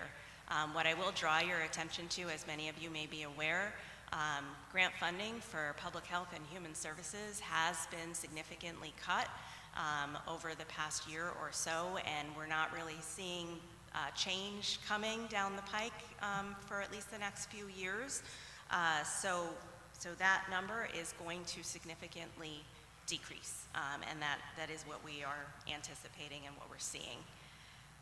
And so we're looking at different ways to try to find other sources of funding to assist with the things that we do through that grant funding, and also hopeful that maybe our billing services will help in some ways as well to fill some of those gaps. And then our community health programs, which many of you may have seen, we are really trying to be out there in the community doing a lot of health education, particularly with some of our senior series that we've done in collaboration with the Senior Center and Bridgeport Hospital Milford Campus, as well as walk-in talks in the community, opioid series in partnership with Milford Prevention Council, and so those are some of the community programs we focused on. Our Public Health Emergency Preparedness Division, so just sort of dovetailing on the emergency management discussion that you all just had, the Health Department works very closely with the Emergency Management Director. For those of you who may not be aware, the Health Department is the shelter operations manager for the city of Milford.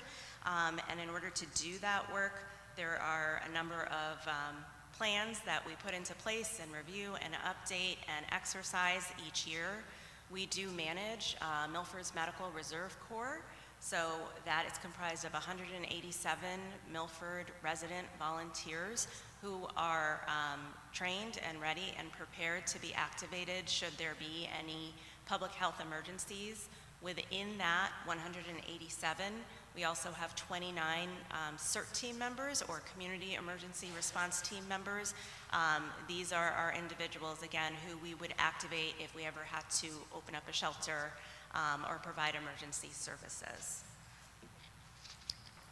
And then on the next page, I'll cover our Human Services Department and our Youth and Family Services Department. So through Human Services, last fiscal year we were able to assist over 3,000 individuals with assistance. And just to draw your attention to 98% of all of our outreach cases with our outreach workers at Human Services are people who are at or below the poverty level. The assistance that we're providing and that direct assistance that I talked about earlier are largely in the areas of emergency rent mortgage assistance, emergency food vouchers, emergency utility assistance. Those are really the primary areas where we are providing that direct assistance.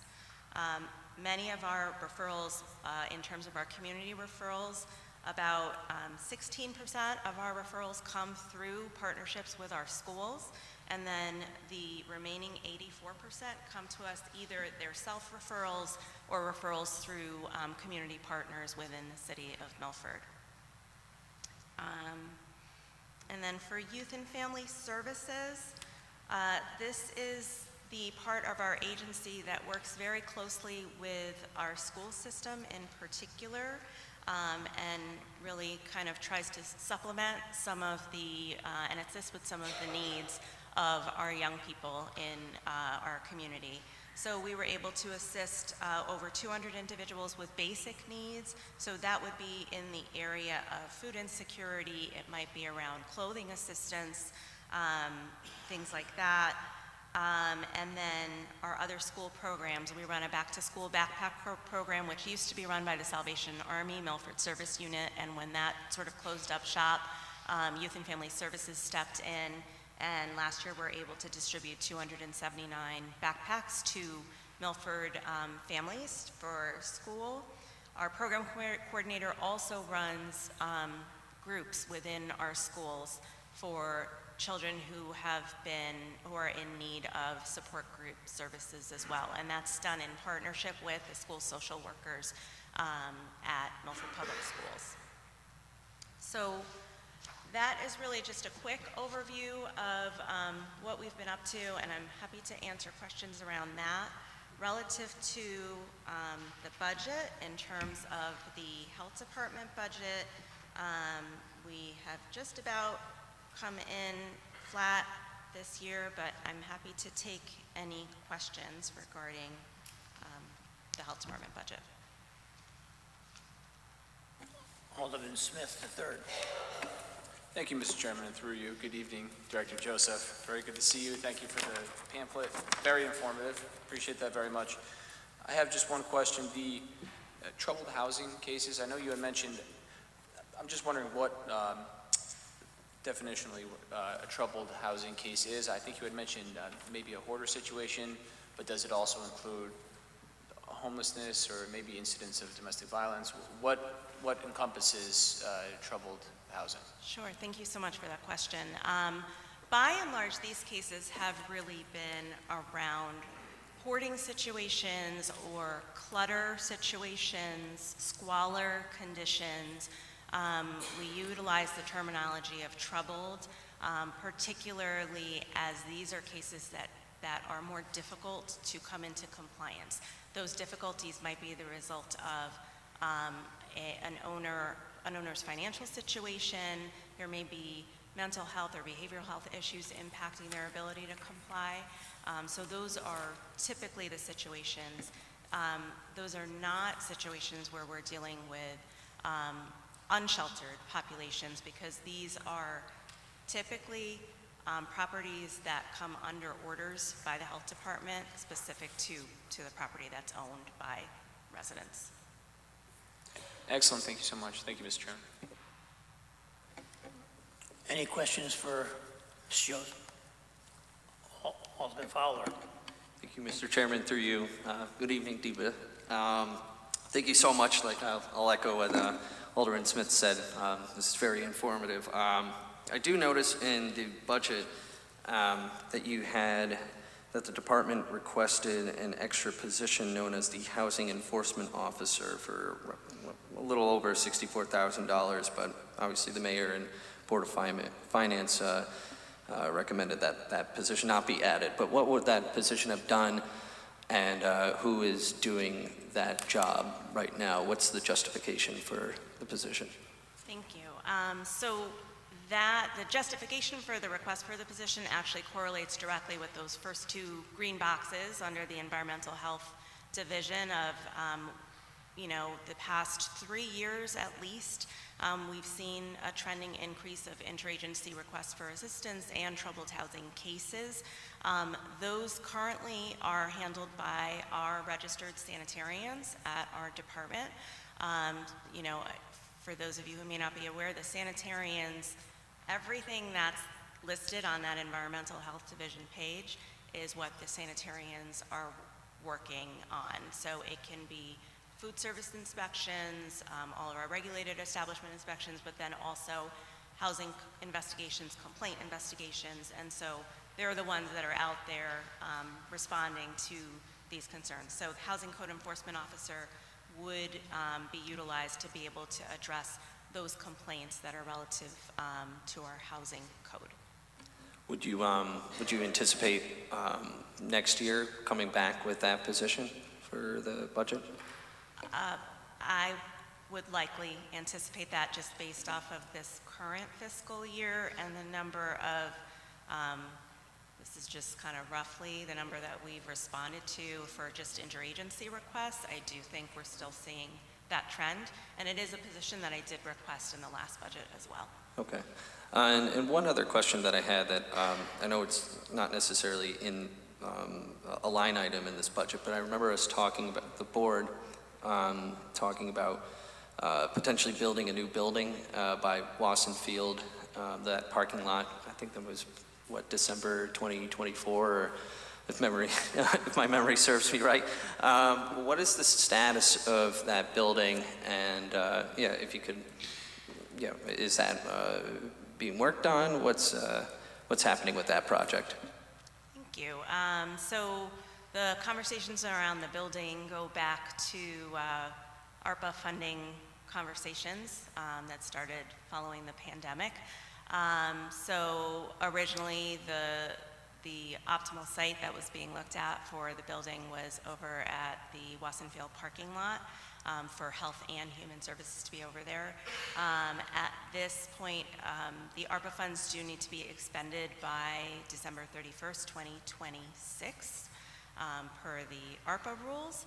And so we will likely not be building the building over at the Wasson Field parking lot. And I am currently working with the Mayor's Office and the Department of Public Works to look at alternative possibilities in terms of whether some of those funds will be utilized to go back into repair and maintenance and improvement of our existing buildings until a more long-term solution can be identified, or whether there are alternate spaces that we haven't looked at that might be available. Okay.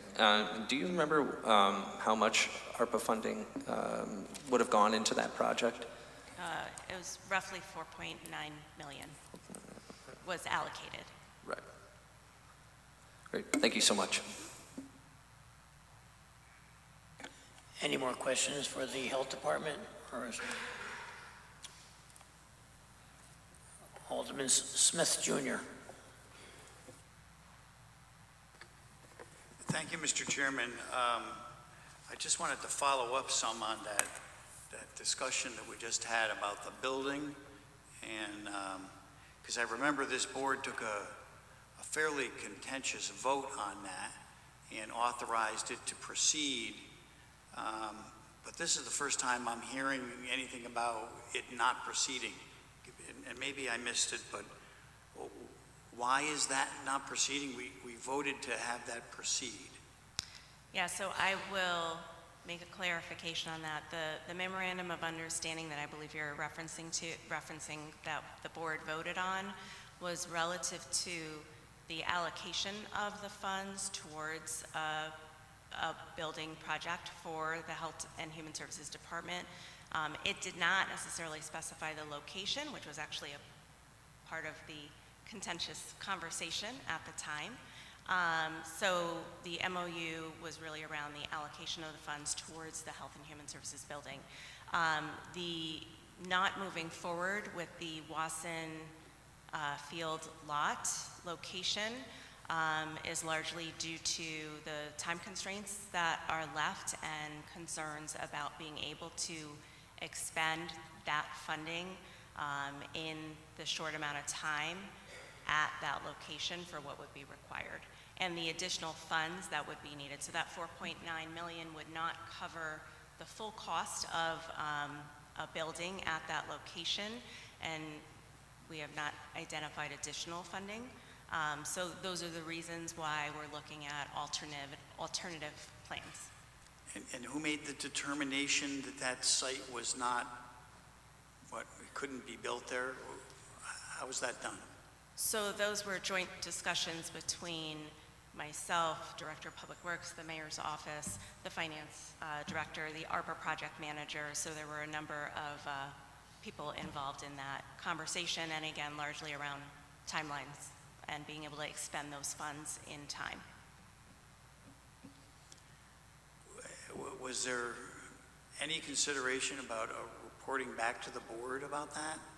I mean, we had a fairly contentious debate and vote on that, and it was voted yes, and now I guess we're hearing that it's just kind of like off? Is that what I'm understanding? It's just... So I'm not saying it's off. So I think the question is around the location and what form this project takes moving forward. So right now, it's just really a lot of planning and conversation around what the alternatives are before anything would even be able to come back to this board. But really right now, the goal is to be looking at what the ARPA project requirements are and making sure that we're also fulfilling those requirements for the expenditure. But again, the MOU was around the allocation and did not specify the location. So the ARPA funds are still available to be used for this? Oh, yes. Yes. It's just that what my answer to Alderman Fowler was around the building being located at Wasson Field parking lot, and that would not be happening at this time. Because I thought one of the primary reasons why that vote had to be taken last year was because something had to happen by the end of calendar year 2025. Shovel in the ground, construction work started, something like that was the representation of this board, and that if that didn't happen, we were going to lose the ARPA funds. The MOU that was voted on with the aldermen at that time was again necessary in order to make sure that that funding was able to be used and expended by December 31st, 2026. Right, but in order to do that, something had to happen in 2025, we were told. That MOU needed to be approved, which it was. Yes, That's but then action had to be taken on that. They had to get a shovel into the ground by December 31st of 2025. That's what we were told. We had to have the money expended by December 31st, 2026. Yeah, So I disagree with that recollection. That is not my recollection of what went on. Okay, it sounds like this needs a lot more look into this. So there's something going on here. That was the language in the MOU. Yeah, I bet it was. Okay, thank you. Any more questions for the board? Alderman Healy.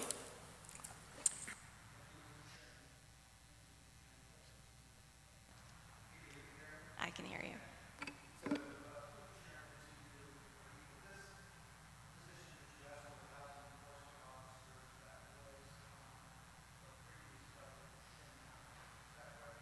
That's correct.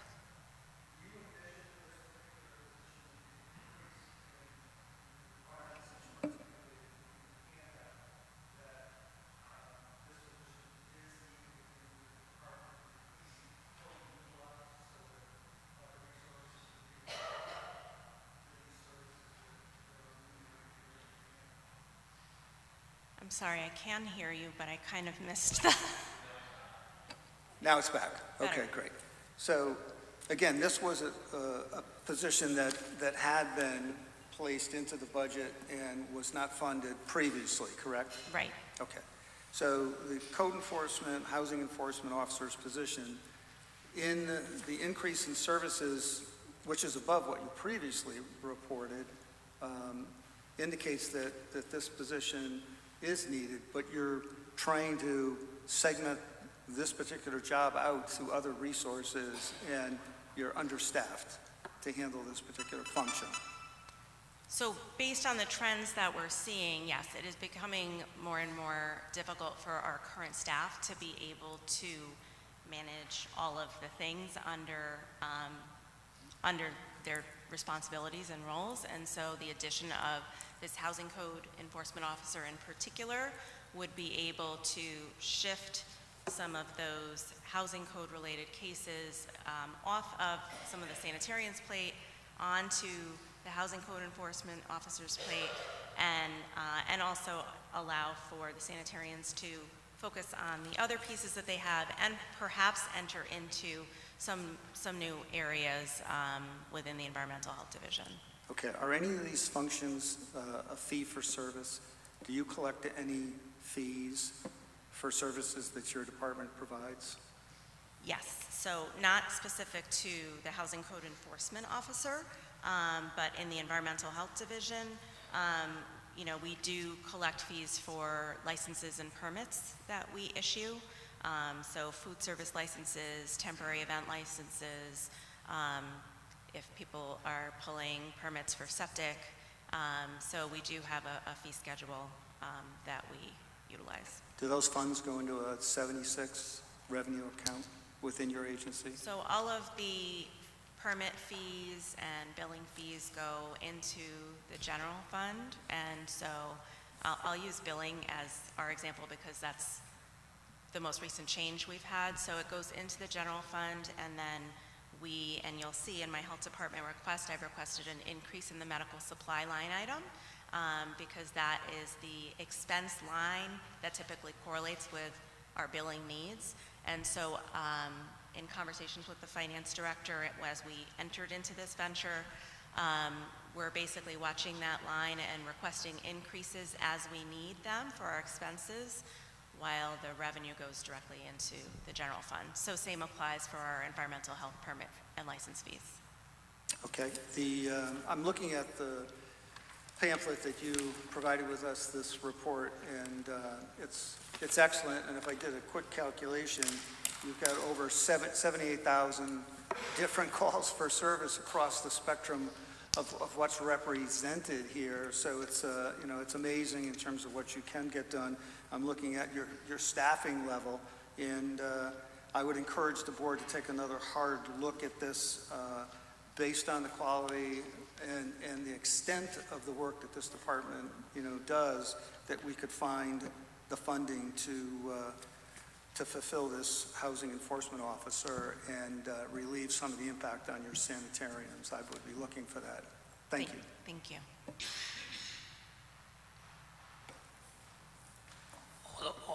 Alderman Federico. Thank you, Mr. Chairman, through you to the director. I wasn't going to ask a question, but first I just have to say this is fantastic. I love this packet. And I do have a question now, actually. You may have said this earlier and I may have missed it, so I apologize. The 30% decline in the food establishment re-inspections, what is driving that? Yeah, so She did, sorry, I didn't. it's okay. I'm happy to repeat it again. So that decline is relative to when the state changed over to the federal food code a couple of years ago. It changed how we did inspections within the state and within the city. And so those initial inspections typically do take longer than they used to because they're really education-based inspections. And what we're finding now that we've been a couple of years in of implementation is that the program's really effective. We are finding a decreased need to go in and do re-inspections for establishments because we've seen an improvement in quality during our initial inspections. Okay.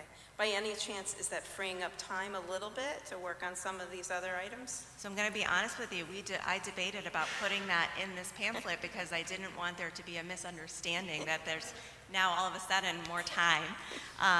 No, not necessarily. Okay. And again, we're spending more time on our initial inspections in our establishments, and we are seeing increases in, again, our temporary event licenses. So while there may be some decrease in re-inspections and it's quote-unquote freeing up more time, it's just allowing for increases in other areas. Okay, I appreciate that, and thank you. I appreciate you putting that in because it does show to me that our food establishments and the steps you're doing are working, right? Absolutely. They're and that making was progress in the right that direction. was the goal. I do. So, thank you.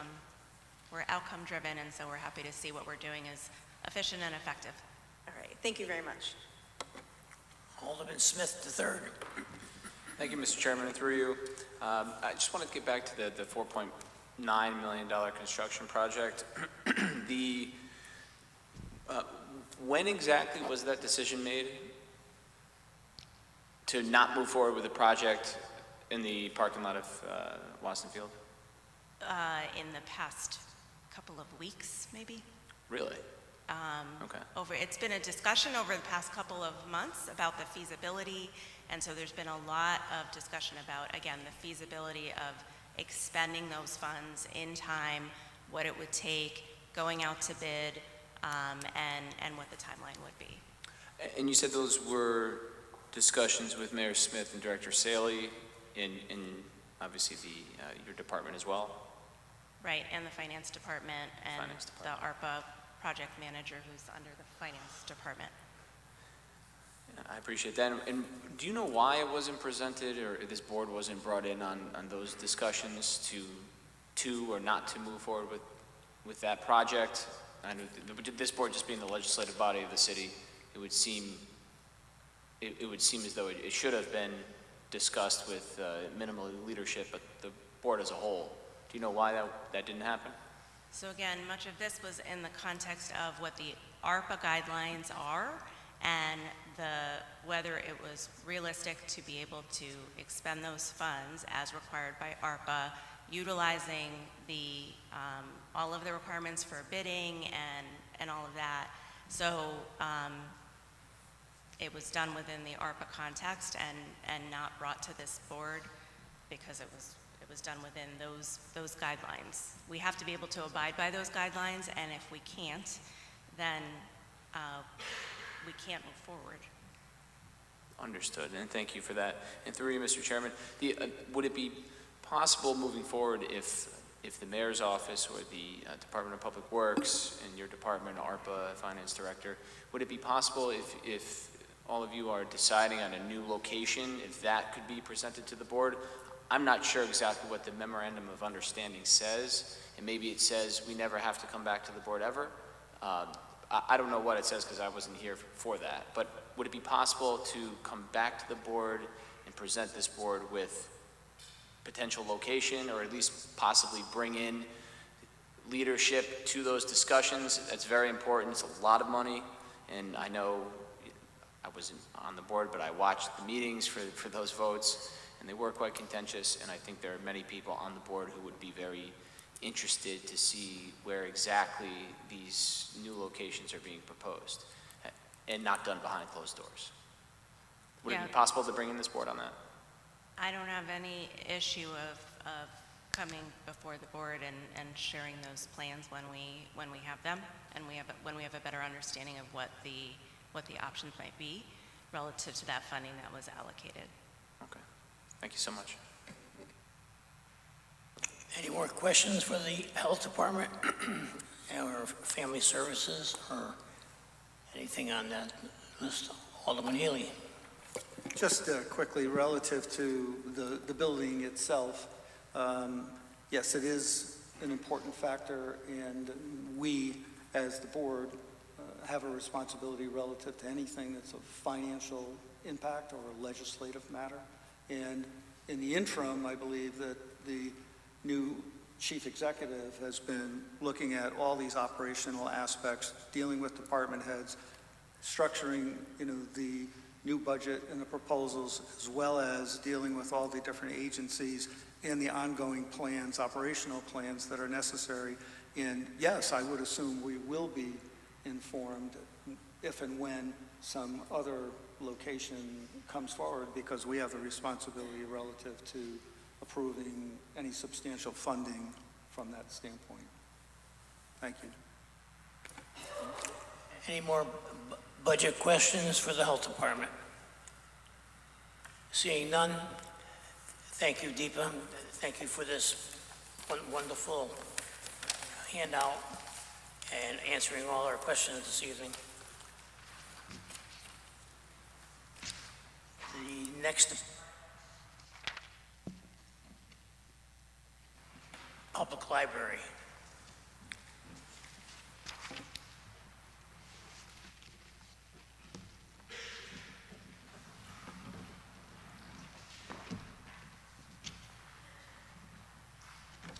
Mr. Scott Brill. The, page 35.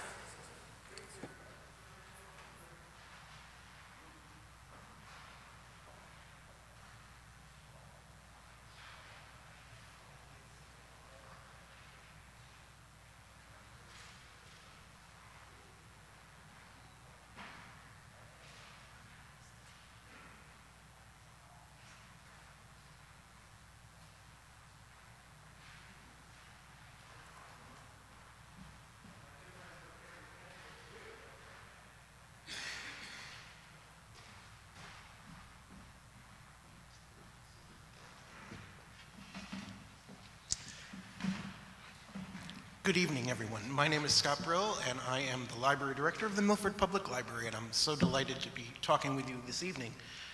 A few things about the library, which is part of that little handout that you were given.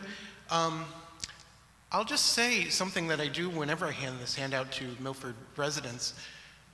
You can be a part of all the stats that are on that page in front of you by visiting the library, by having a library card, and checking out e-content and all that good stuff. Those stats are Milford. Those are the people of Milford using the library. And it's every year, it's better and better and better. So it's a thrill to be a part of that organization. We did a couple things this past year that I won't go into too much detail on because it's a long night already. Many of you may have heard of something called Baker & Taylor. It's a book vendor that's been around since before all of us were born. Except last year they ran into a big snag and they decided they're not going to be a company anymore. And this was a problem for libraries, especially Milford, because that was our chief book vendor. We saw the writing on the wall because I'm also president of the FLAG, which is the Fairfield Library Association of library directors, as well as being on boards of CLA, the Connecticut Library Association, and I'm also the president-elect of the New England Library Association. And talking with my fellow librarians, I realized the writing was on the wall that Baker & Taylor was going down when other people weren't going to believe it. And so we made the decision with my tech crew at the library and the assistant director that we would switch book vendors in a daring move to something called Brodart, which most people only knew sold library furniture, not library books, but they also do books. We were heralded throughout the state in newspaper articles and other features of seeing this writing on the wall. Brodart was the ship to jump to. We never lost service to any of our patrons. We always had new books. We always kept the library open and had books for people to have. When Baker & Taylor literally went completely bankrupt and is no longer in business. On January 1st, that was it for Baker & Taylor. There are many big libraries in the state, and I won't name them, that did not do this and are still scrambling to find a book vendor. Because while we switched to Brodart over the summer, that was a good move. Brodart now is no longer accepting new libraries until 2027. That's how much they were inundated by this big hit by Baker & Taylor leaving. So it's a kudos to the entire library staff for really joining me in this decision of helping keep Milford afloat as far as books and giving our public service. A couple of other things. Our head reference librarian, Diana, she held a library leadership institute. She organized the whole thing. It was a statewide thing that happened over the summer, attended by hundreds of librarians. She's an amazing person. One of our part-time librarians won a scholarship. She's going to get her master's in library science. She won a scholarship for one of the organizations in the state. We also do school outreach. We do community partnerships, you name it, we do it.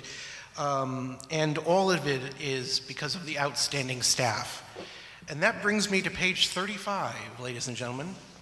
The only two things, and I'll be blunt, the only two things I'm really asking for are under seasonal temporary, the line item that's up there in the top, It's been at 105,000 for a long time, at least 4 or 5 years. It does not take into consideration that in that time, the state minimum wage jumped from $15 an hour to $16.94 an hour. We have 3 minimum wage people who work at the library who are invaluable. They are pages and a technical services person. Just those 3 people alone, that's about a $4,600 difference what it was before the jump in that pay raise.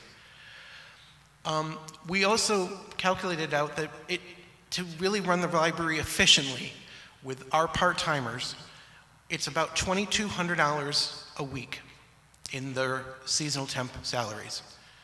And that comes to about $115,000 a year, not 105. And in my original request, I had asked for 120, but I'm pleading and asking for 115,000 for that line item to move to. That's only a $10,000 jump there. The other line item that I'm asking about is down near the bottom under capital outlays. The very bottom one, electronic media.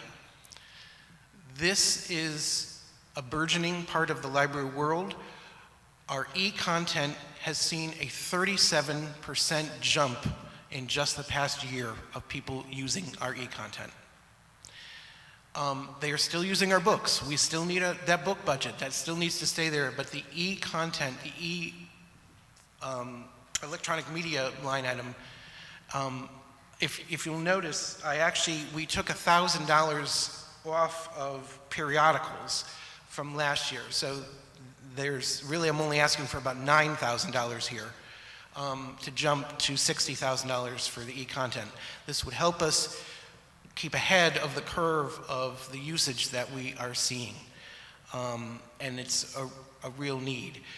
We probably also will be asking, because this is something that will be burgeoning, I think someone brought it up before, we also have a Fund 76. It may be something that I ask the board about to maybe supplant in that well too.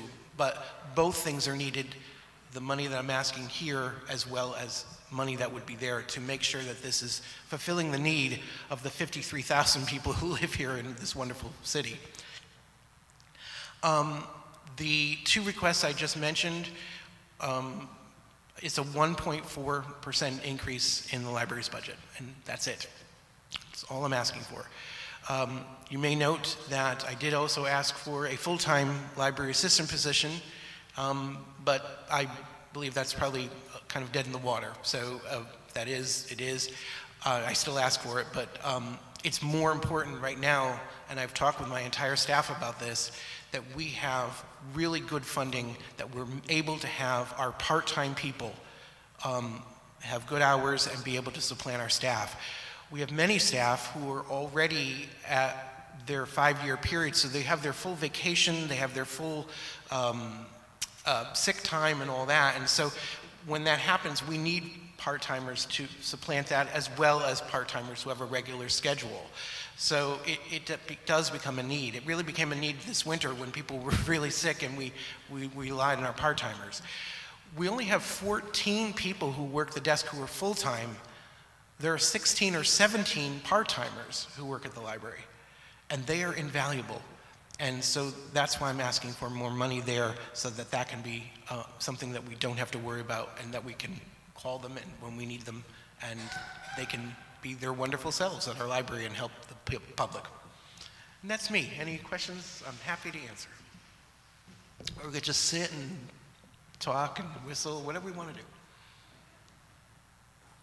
I'm the funny library director, by the way. Alderman Smith III. Thank you, Mr. Chairman, and through you. You did answer one of my questions regarding the library assistant. Just to confirm, that's not an existing person who's being eliminated. That was an additional personnel that you were hoping to get that didn't work out. Correct. It was a position that was eliminated maybe a decade ago and just never came back, and it's something I think Chris Angeli had asked for before me. I asked for it last year, and I probably will ask for it again next year. It would be wonderful to have, but I understand that just in the economic times it would be very difficult to add a whole new full-time position. Understood. And then just turning over to the seasonal temporary line item here, the you asked for 120, it was slashed down to 105. 115 is what I would ask for now, is what I'm asking tonight. Understood. So that, if you weren't able to obtain those funds, would you have to get rid of some of the personnel that's there now? I know you mentioned the increase in minimum wage. If you're short on that budget line item and you need this extra 15,000 or extra 10,000 for the personnel, where does that money come from? It wouldn't be so much getting rid of, but we might lose people because they wouldn't have enough hours that we could give them in a week to make it worth their while to work a part-time job at the library. So you don't want to just have people working 3.5 hours a week or 7 hours a week. That's not really going to do it for what they want to do for the library. So that's part of it. It's not getting rid of people. It just might be if I can't fulfill that and I have to work a desk or Suzanne has to work a desk, the assistant director, that's not really cost efficient for the director to be working a desk. I'll do it if I have to, but it's better to have that we have this funded so that we can call a part-timer who can do their job and knows how to do the desk job really well. I hope that answered your question. It does. Thank you so much. Thank you, Mr. Chairman. Thank you for the question, Wynn. Alderman Healy. Thank you, Mr. Chairman. Through you to the director.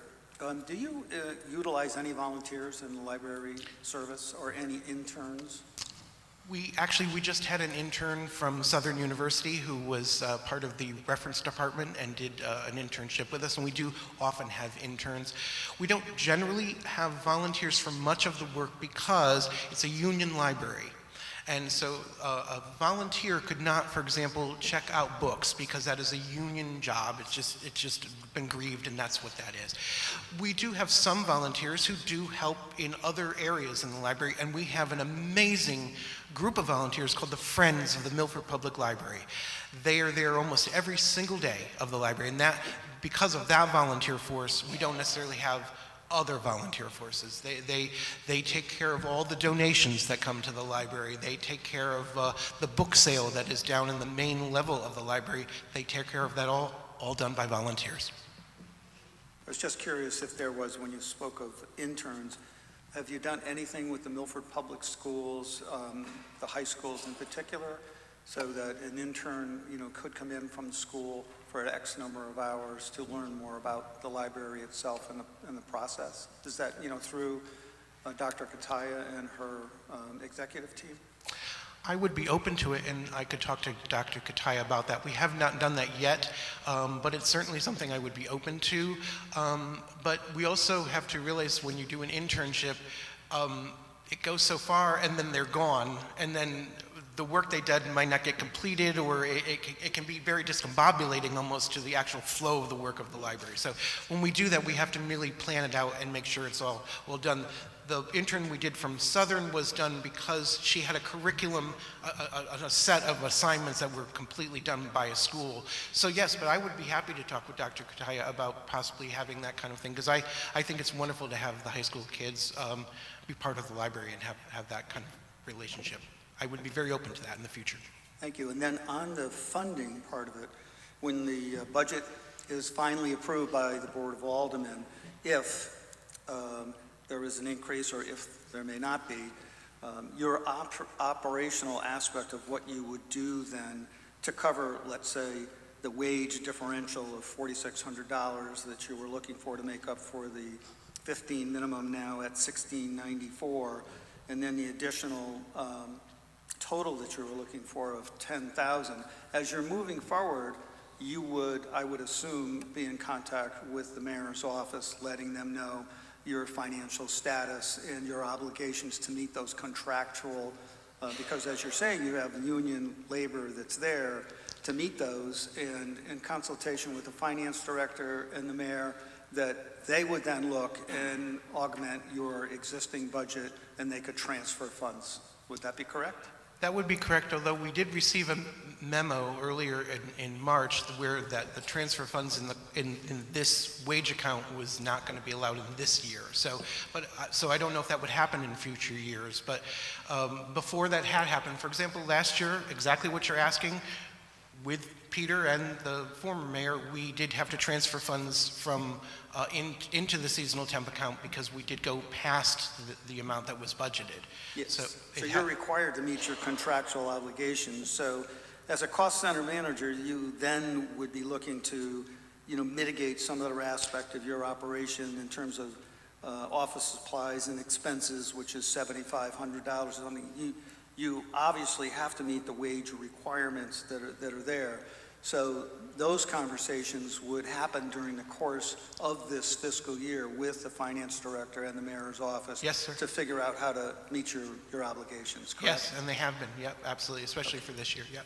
Thank you. Yep, and just so you know what happened, just so it's clear what happened last year, someone had retired and then no one was hired for a while, and so there was actually money left in that top part, in where the transfer wasn't from some other place. It was within wages. But that's a very good question, Mr. Healy. It's actually a constant. I do contact with Peter and with the mayor's office to make sure that this is really looked at. Thank you, and thank you so much for the handout and for the great work that the library staff does. I hope to see you at the library, Mr. Healy. Yes, thank you. Any more questions for the library? Alderman Federico. Thank you, Mr. Chairman. Through you to the library director and perhaps the finance director as well. First of all, thank you for the handout. Sure. It's great. Actually, thanks, Suzanne. She's the one who put it together through the state, yes. Okay, that's great. So I'm looking at I have a question about the current fiscal year. In the books line item, it was $105,000 in the budget and $166 is the projected amount. Yep, it's because this, and Peter can probably explain it a little bit better, but for years there's always been this carryover on that, and I'm working with Peter and working with my staff to not have that carryover. The 105 was allowed to move into the next fiscal year and carry over for one more year if it wasn't completely spent in the year. And this had gone on long before I even worked here. Okay.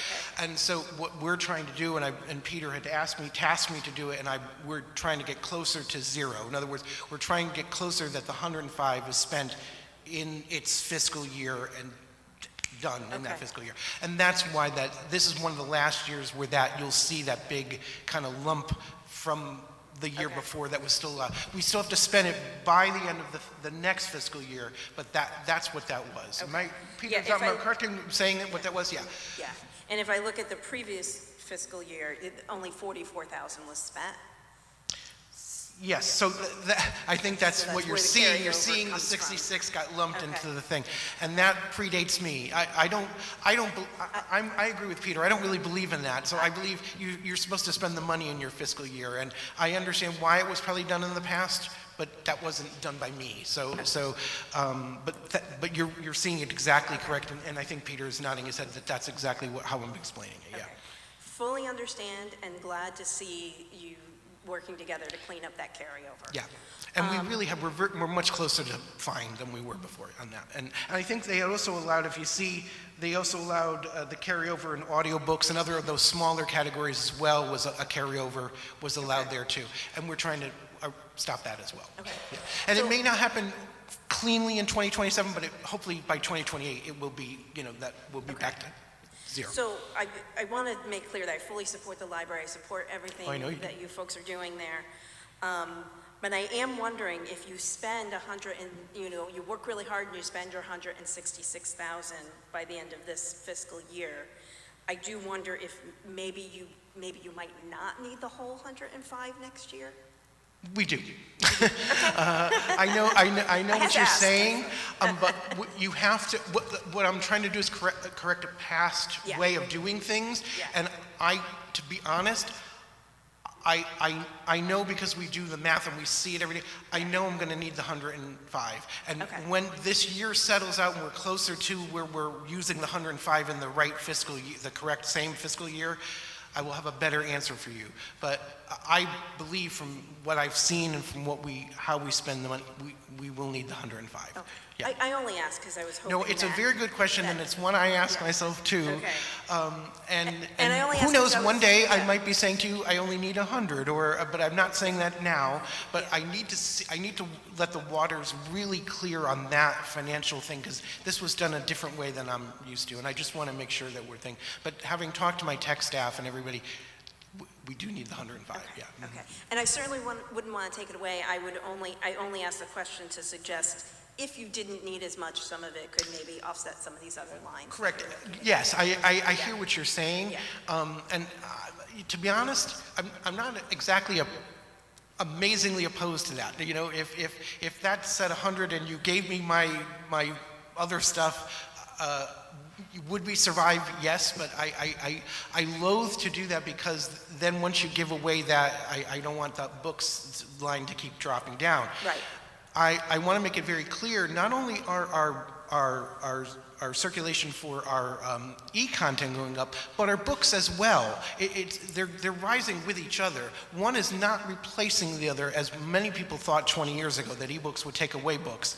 That is not happening, not certainly here in the city of Milford. Our citizens love our books as well as our e-books, and so that's why both of those lines are kind of needed to kind of be rising with each other. Yeah. Understood. Thank you very much. No, thank you, Jennifer. I appreciate the question. Any more questions for the library? Hearing none. Thank you very much. Thank you, everyone. It's been an honor to talk to you all tonight. Thank you for the great job you're doing for the citizens of Milford. The next department coming up will be the golf course, page 112. Mr. Bill Healy.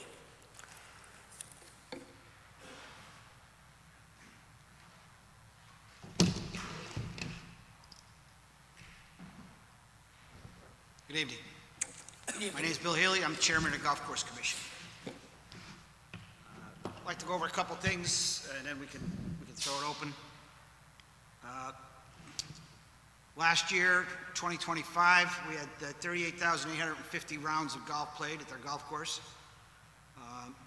We were down 940 rounds from the previous 2024, but that was because in January and February we had no rounds, where the previous year we'd had 730 rounds.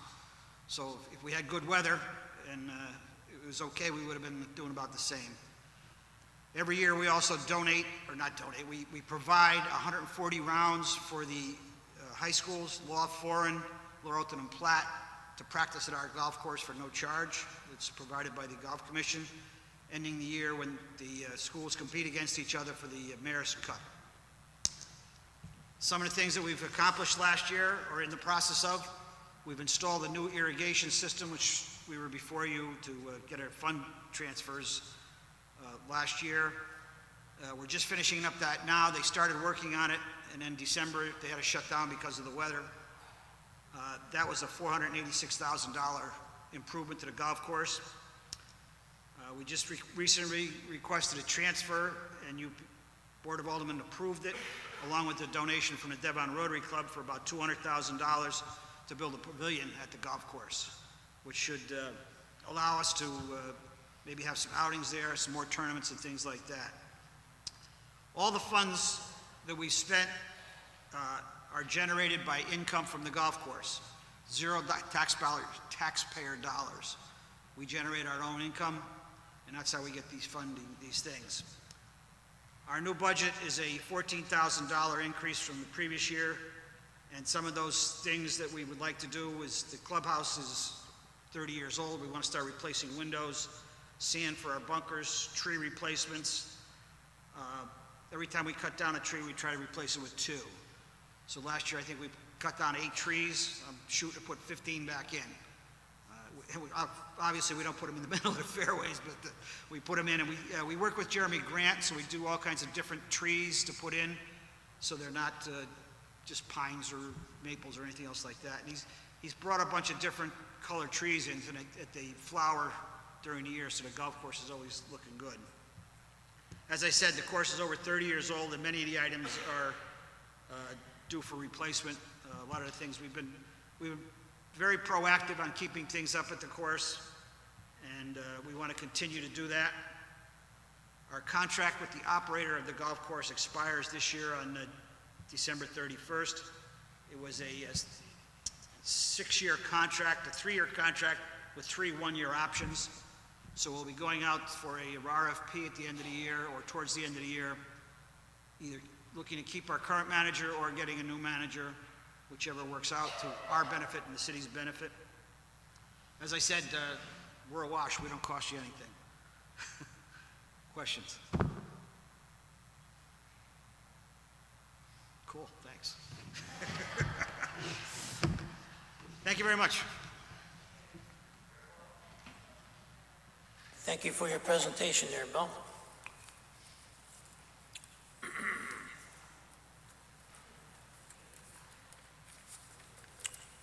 The next department on our agenda is the Milford Arts Council, page 87. Executive Director, page Miglio.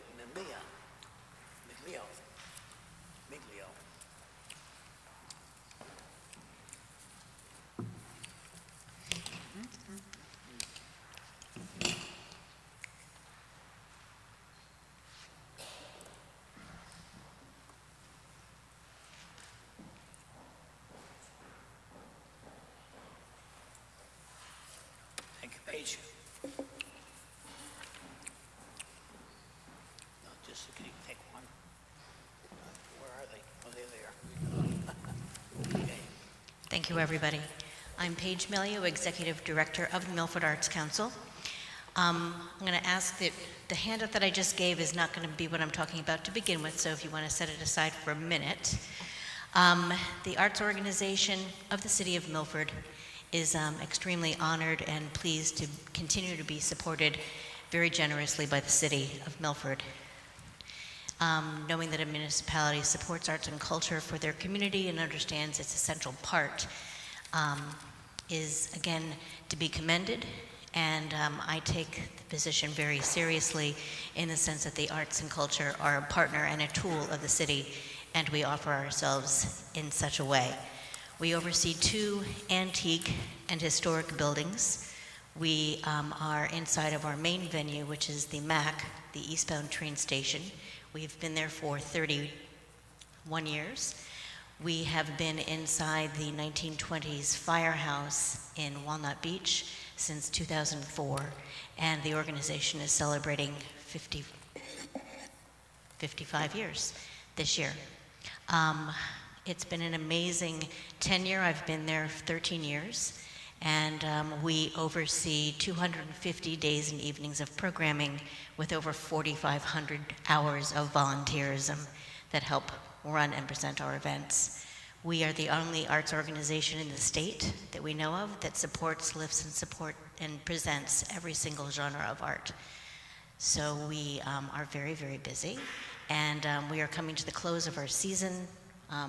For the rest of the season, we have 2 more months of open mic, 2 more months of Laugh Tracks, our new monthly comedy series, 3 more concerts. May 15th will be our last jazz concert for the season. Helen Sung, who is an award-winning jazz pianist, who will be premiering her new album in our venue. We have Stephen Bennett, who is a resident of Milford, who is an award-winning harp guitarist. And we will be closing it out with an amazing young group called Baklava Express, which is an amazing string group who celebrates Jewish and Mediterranean folk music in their music, but they're very cutting edge from New York. And then we are finishing the season with the 3rd production of Eastbound Theater's season called an amazing play called The Curious Incident of the Dog in the Nighttime. We continue in the summer with our East-West Playfest, which is 1-act original shows in on the grounds of the Historical Society, and a New England Guitar Society recital, also with the Historical Society in July, the 49th Annual Sand Sculpture Contest, which is scheduled this year, August 8th at Walnut Beach, and the second production of Eastbound's Shakespeare in Eisenhower Park with The Tempest that same weekend of August 8th. That'll be August 7th, 8th, and 9th in Eisenhower Park. We do productions and programming all year round. We more than survive. We are doing okay. We price all of our tickets based upon the acts and the programs that we bring in, and we pretty much budget to cover our programming, paid programming, mainly the music concerts, with the ticket prices themselves. So the monies that we get from membership, donations, and sponsorships cover our overhead, staffing, the maintenance and upkeep of the building, and other incidentals that we need in order to run. I am the only salaried employee. Our other 3 employees are part-time hourly, and they all 3 are what I would call gig workers, so they work multiple jobs. They are all creatives, and it's a juggle in order to get talented people to come in for what we can pay an hour, because they are passionate about what they do and what they support. What I'm handing out and for you to look at is the largest event that the Arts Council has ever put together. This has taken 3 years of planning. We realized during the pandemic and afterwards that having sponsorships of our businesses is difficult to ask when your audience is only about 70 people. It's a small venue, it's intimate, and yet that's also our superpower, being intimate. It creates a unique experience that both the audience and a performer experience together. It's extremely impactful and very touching. And having that model and going to businesses is sometimes a hard sell. We realized too, in watching other organizations with large events, that we needed to do something that would be large and impactful for thousands of people. So how does an organization that presents events for 70, 80 people do something that's going to bring into this city 5,000, 10,000 people or more? We wanted to take the experience of the Milford Arts Council and do what we say we are, but to do it fully and wholly, and that is to put arts and culture side by side our business, restaurant, and retail partners in downtown. So we wanted to take the intimate experiences of the MAC and put them outdoors, intermingled amongst those businesses, to bring our patrons in and out of shops and restaurants all day long, surrounded by live jazz music and artisans, vendors that will be scattered throughout. So if you look at the map, this event will take place in one day, 10 a.m. to 10 p.m. It will have 3 outdoor stages, one at Lisbon Landing, where we held our gala in 2022, one utilizing the property of Stonebridge Restaurant, the third being an outdoor stage area that we will create at the Parsons, what I call the Parsons Plaza, the Columbus Plaza, overlooking the duck pond in the back of City Hall, and then an evening closing concert inside the Veterans Memorial Hall. The lineup that you see in front of you is over $50,000 worth of music that we have booked. We will have outdoor seating area for VIP tickets, but otherwise the event will be free and open to the public to enjoy. We will be promoting this event along 95 corridor, along Metro North, and along Long Island Sound to encourage the boating traffic and people coming in there. Milford, as you know, and if you don't, you should, is the most unique municipality that you can enter its downtown area by train, bus, car, foot, bike, and boat. You can also arrive by boat, grab a coffee at Scratch Baking, walk on the train, and be in Manhattan in an hour and a half. There's no other municipality that you can do that to. Utilizing arts and culture to bring attention and that number of people from those 4 corners of the state, from New York to Boston to Hartford to Long Island Sound, is a unique opportunity to showcase the vibrancy, the natural beauty, and the economic opportunities that are available in downtown Milford. It is the tool of arts and culture to take our visual artists as well as the American art form of jazz music to highlight the story of our United States. So we timed the inaugural event to take place during the 250th anniversary of our country. That was purposeful, and we've had, I think, a lot of fun pulling this together. Like I said, it was probably a year and a half before I even broached the board with the idea, and then a year and a half since putting the plan together to fruition. So we really see this as a one-of-a-kind event for the city, and one that could put us on the map across the state, if not the New England region and beyond, as being a unique, and as we all know, Milford is magical. So hoping to spread the word and support all of us.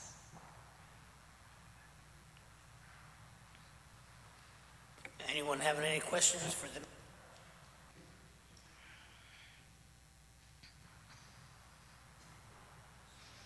Thank you. Thank you for your presentation. Okay. And for your handout. The next department on our agenda is the Council on Aging, page 87, Executive Director Lenora Rodriguez.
Good evening, Chairman Vitro, members of the Board of Aldermen, Mayor Smith, Peter, Holly. Hello. My name is Leonora Rodriguez. I am the Executive Director of the Milford Senior Center. I am also the municipal agent for the elderly for the city of Milford. Thank you for the opportunity to present our fiscal 2027 budget request.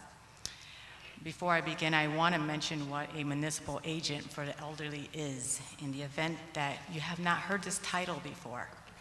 I don't often say it out loud because mostly I am the executive director. However, the municipal agent for the elderly is a state-mandated representative. I represent and assist residents of this community that are age 60 plus, by providing services, helping out, fill out applications for Medicare, Medicaid, SNAP, refer them to housing, transportation, health services, energy assistance, fuel, electricity services, legal referrals, adult day services. The goal is to help older adults remain independent and provide access to necessary services in this role. As the executive director, I manage the day-to-day operations of a beautiful, large center that this community has helped support for many, many years, actually decades, 50 years.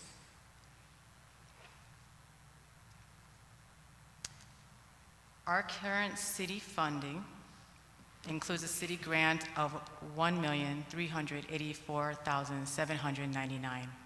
We have a $1 placeholder for senior nutrition, $4,000 for office supplies, and $20,000 for gas and propellants.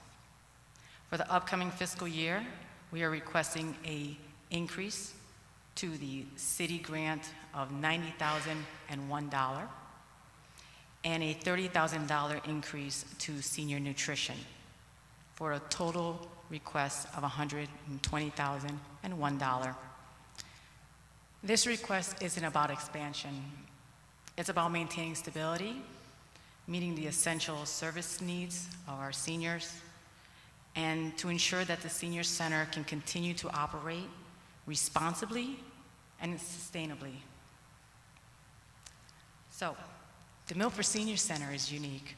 We're a nonprofit organization with a mayor-appointed board of directors, operating in a city-owned building, providing essential public services to one of Milford's largest and fastest growing population of nearly 30% of Milford's population age 60 plus. In the document I gave you, it shows ages 65 plus, but I really want to show you the number that we serve because we start at age 55. But 60 years old, our community, 30% are 60 plus. We are an aging city when it comes to our residents.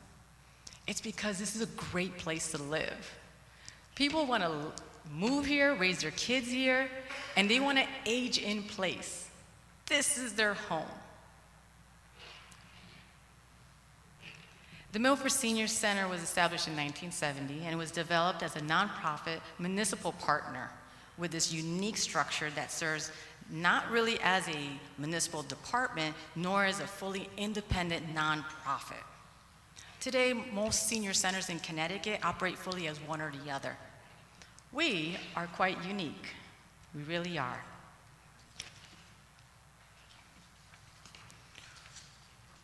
With this uniqueness, we also have a distinct set of governance and funding responsibility.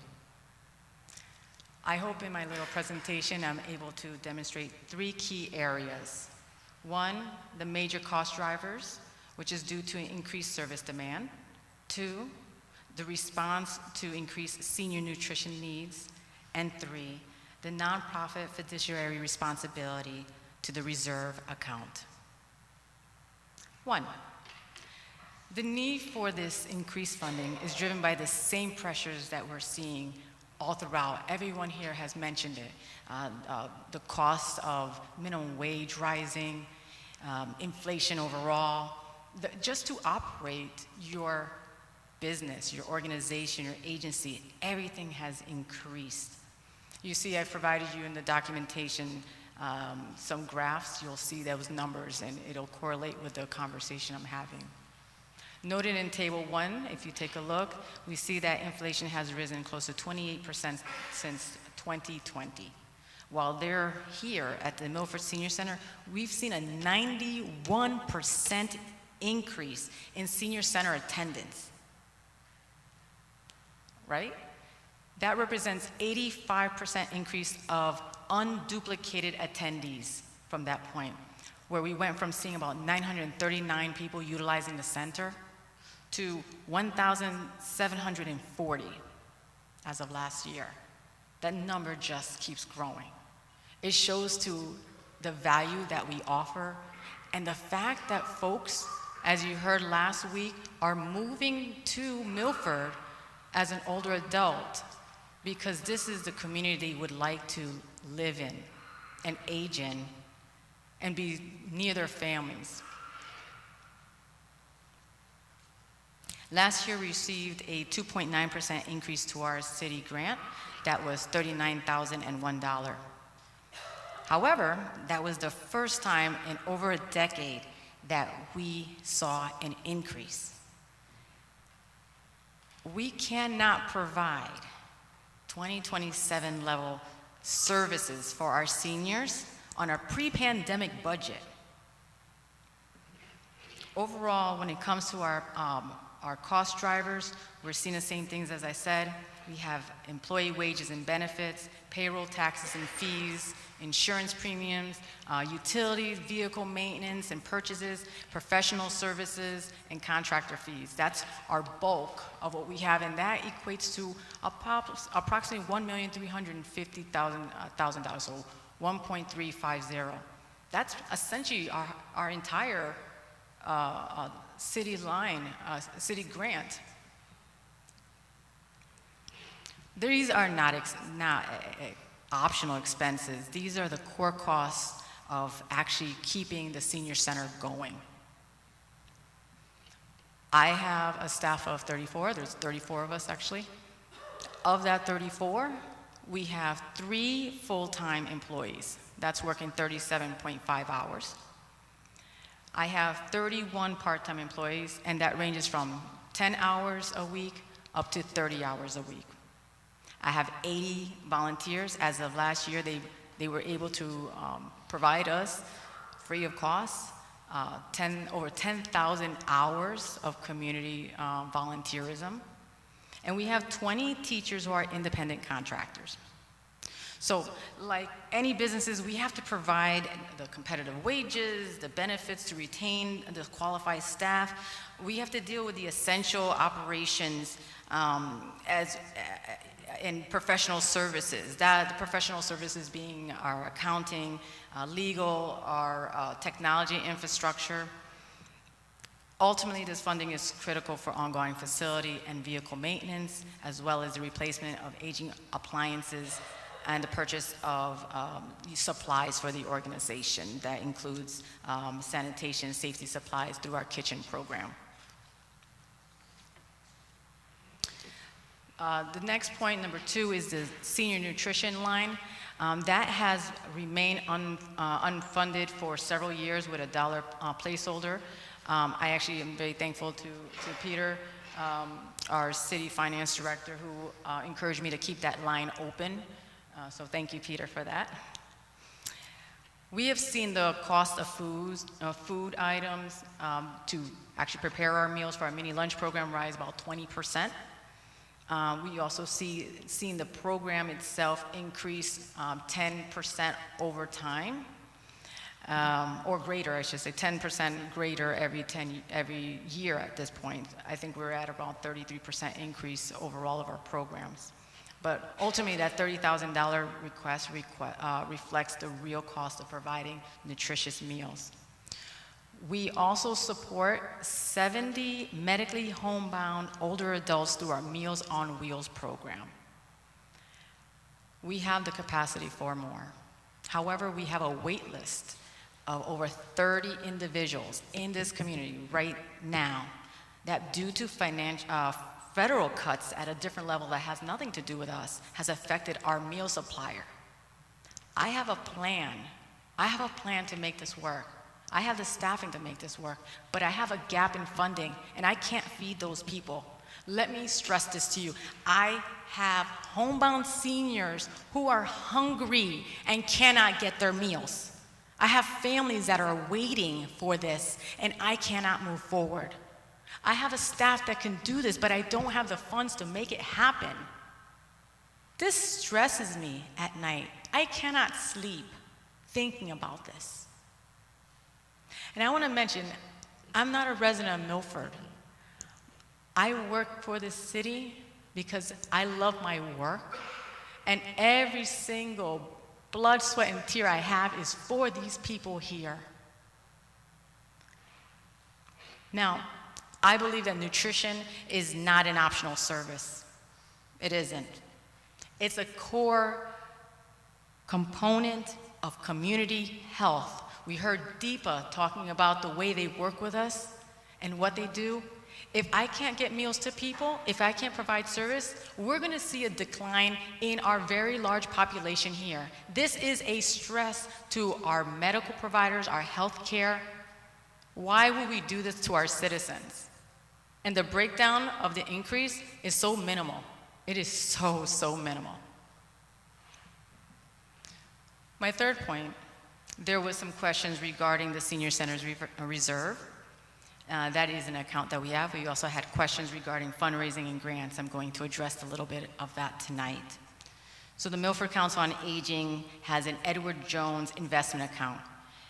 It was stated that we had $860,000. We actually have $770,000 as of March 2026. This account is our operating reserve, and it's fully documented in our audited financial statements and in our monthly board reports. We have been asked about the grants and fundraisings as well. So far, we have brought in successfully $364,307 to this organization within the past 3 years through grants. I am your grant writer as well as the operator of the senior center and the municipal agent. I am writing these grants. We've held 10 fundraisers. Unfortunately, our fundraisers are small. We're a senior center. We don't have big finances, truly. We just kind of do really well with the funds we have, and we try to be smart with it. I have a really intelligent board. They really want to ensure that our money is kept well and not just whittled away. This is taxpayer dollars that we're very protective of. Our 10 fundraisers, over the course of a couple years, brought in about $15,000 in total. To be honest, it takes money to make money, and a comedy show here and there that's only $10 because we try to keep it affordable doesn't bring us a lot of money.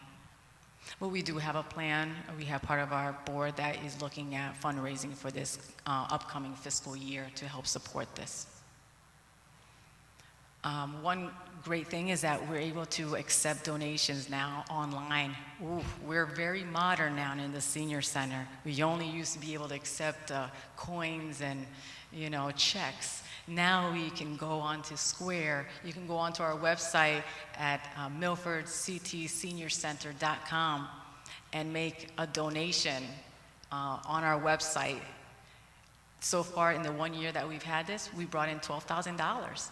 We're pretty excited about that. That's brand new to us. And I'm so grateful for those donors that have done that. I want to thank them because really they had a choice of choosing any other organization, but instead they chose our seniors here. I also want to mention the Aaron's Respite Program. It's a program that's dedicated to individuals living in this community that has Alzheimer's and dementia. Some of you might have had a chance to see the program. When I first came here, I noticed that we had a grant through the United Way of Milford. Unfortunately, that grant was dwindling down, and I wanted to ensure that this program was going to be kept and not eliminated or forced to be removed or changed. I implemented a $10 daily fee for the program. We currently right now serve 20 individuals and their families. So if you think about it, if you have the individual living with the disease process plus at least 2 other people, we are serving at least 60 people in our community that have to figure out how to not only live with this, but also how to caregive and be a partner. So overall, those folks are attending our programs around 65 times a week. Because we do not have a grant through the Milford United Way, I did seek another grant through the Area Agency on Aging. It's restricted to this particular program. And even with this program, we were reduced a little bit because federal cuts, unfortunately. But that program's doing okay. We're the only one that's kept our program. Stratford no longer has their program. West Haven did away with theirs many years ago. Orange, Woodbridge, those are our towns around us. None of them have a program like this that's affordable and available to their citizens. Think about that. We offer this. As the leaders of the Milford Senior Center, the Milford Council on Aging, I have a fiduciary duty to protect the essential services that the Milford seniors rely on every single day. As part of our responsibilities as a nonprofit, we follow the National Council of Nonprofits and Financial Accounting Standards Boards, which creates the generally accepted accounting principles known as GAAP. And our auditor designates our unrestricted funds as required operating reserve. This is a mandatory safety net. Our reserve must cover 3 to 6 months of operations. It's not a surplus. It's the organization's insurance that prevents service lapses during economic downshifts or funding delays. To be honest, the bottom line is that it's not there to be used to cover operating. It's to ensure that our services are not at risk because of temporary budgetary uncertainty. We ensure every dollar of the current city grant is used with maximum efficiency. Although we've already used $100,000 of the reserves recently to support operating needs.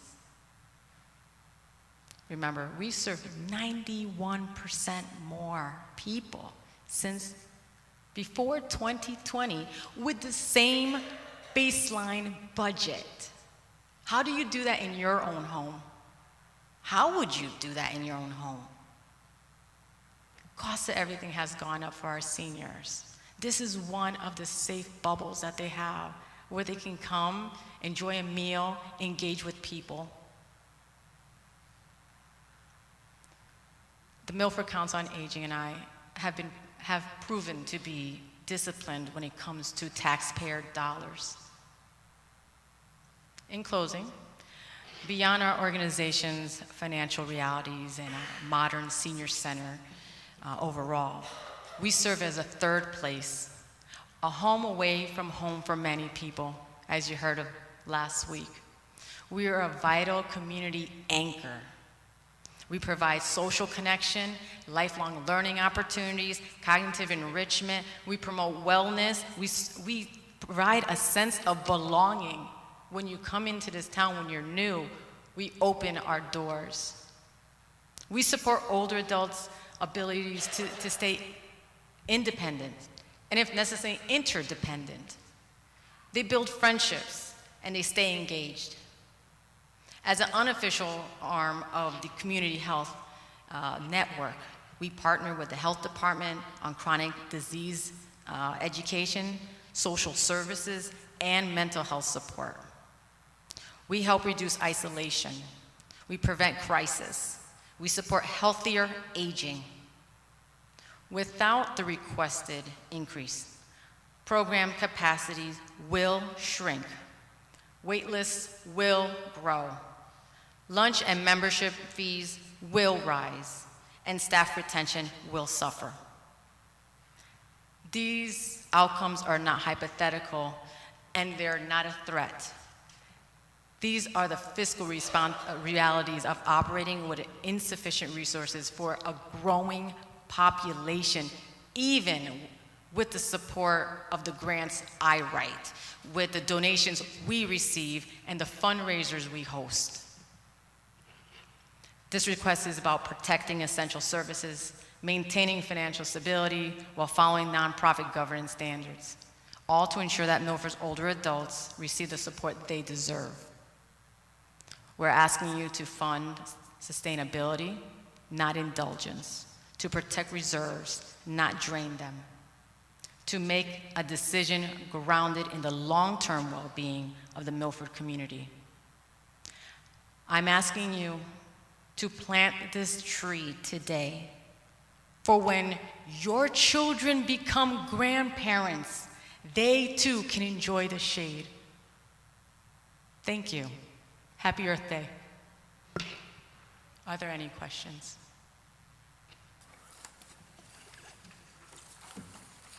Alderman Bannon. Thank you, Mr. Chairman. Through you. Hi, Lenora. Hi. I had a question. You said 1,740 members. Is that, or is that people that use the? Though we have just under 2,200 members. Those are active members that come in through our doors throughout the time. Yes. So, but they're all paying members? Yes, ma'am. Yes, okay. they are. Are they all Milford residents? We have about 2,000 that are Milford residents, and right now just about 200 people who are paying $45 as non-resident members. Okay. And, go ahead. And I'm sorry, and I will add to that, we recently had chosen to create 2 other membership categories. One, to honor our veterans. So there's a veteran membership that is at a rate that's a little lower, which is $15.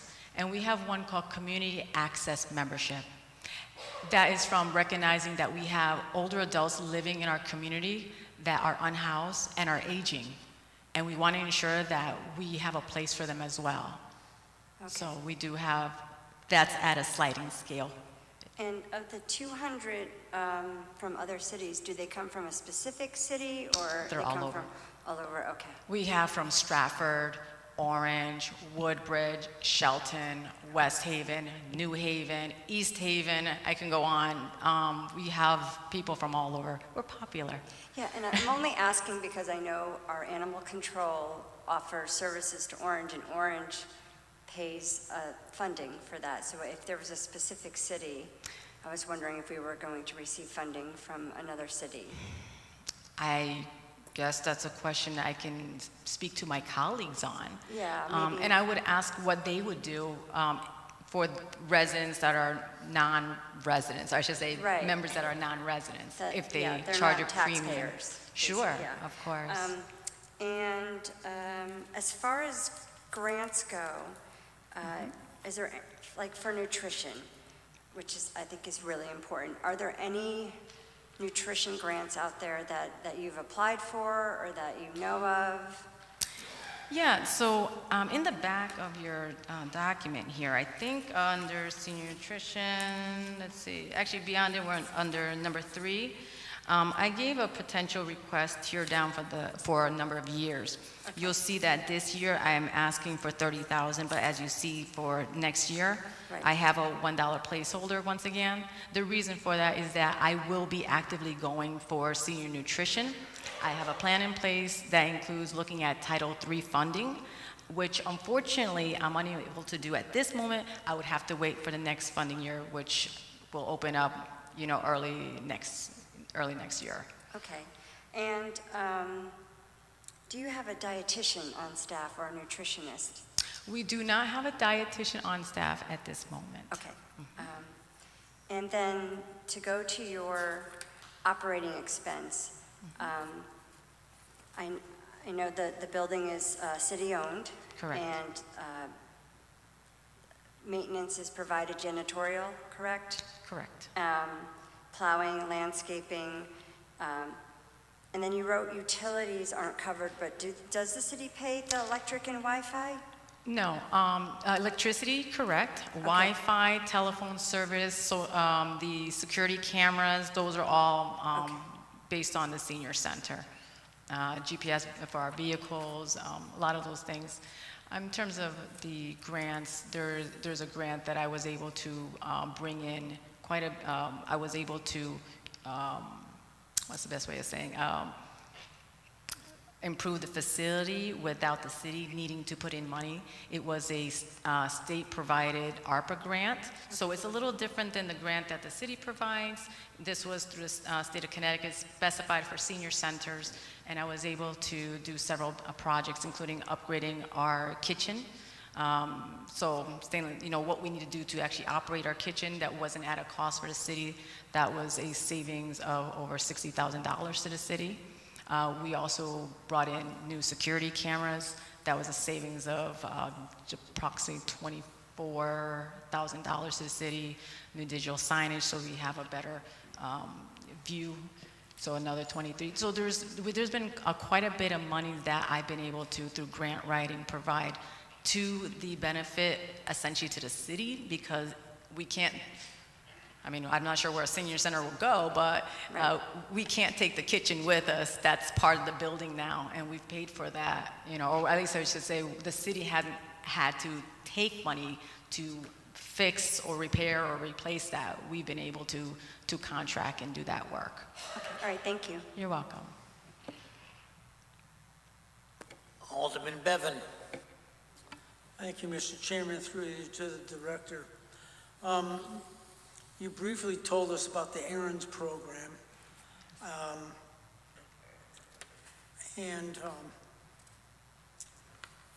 I'm looking at the increase that you're asking for. approximately $120,000. With the errands program, if that money does not come through, will that affect the errands program at all? As I know you charge for the program, would that increase the amount of the money that each of the people in the errands program would have to pay? That would be one of my programs I would want to protect as much as possible. So to answer you, I would hope I do not ever have to increase it. If I'd have to increase, I would have to increase general membership for folks. And we're currently at $25. I would look at potentially $35 plus. That would be a decision that the board and I would have to review. As well as the errands program. Right now, because we have an Area Agency on Aging of South Central Connecticut grant that's helping support that program. It's taken over the United Way grant that we once had. I would find more grants. I would turn every stone to make sure that program is there for the people. So I wouldn't want to increase that particularly. Okay, thank you on that one. The meals that you serve every day, I believe they're right now $4? Correct. If the money's not brought in, do you foresee that $4 lunch that, we'll say, most of the seniors can afford?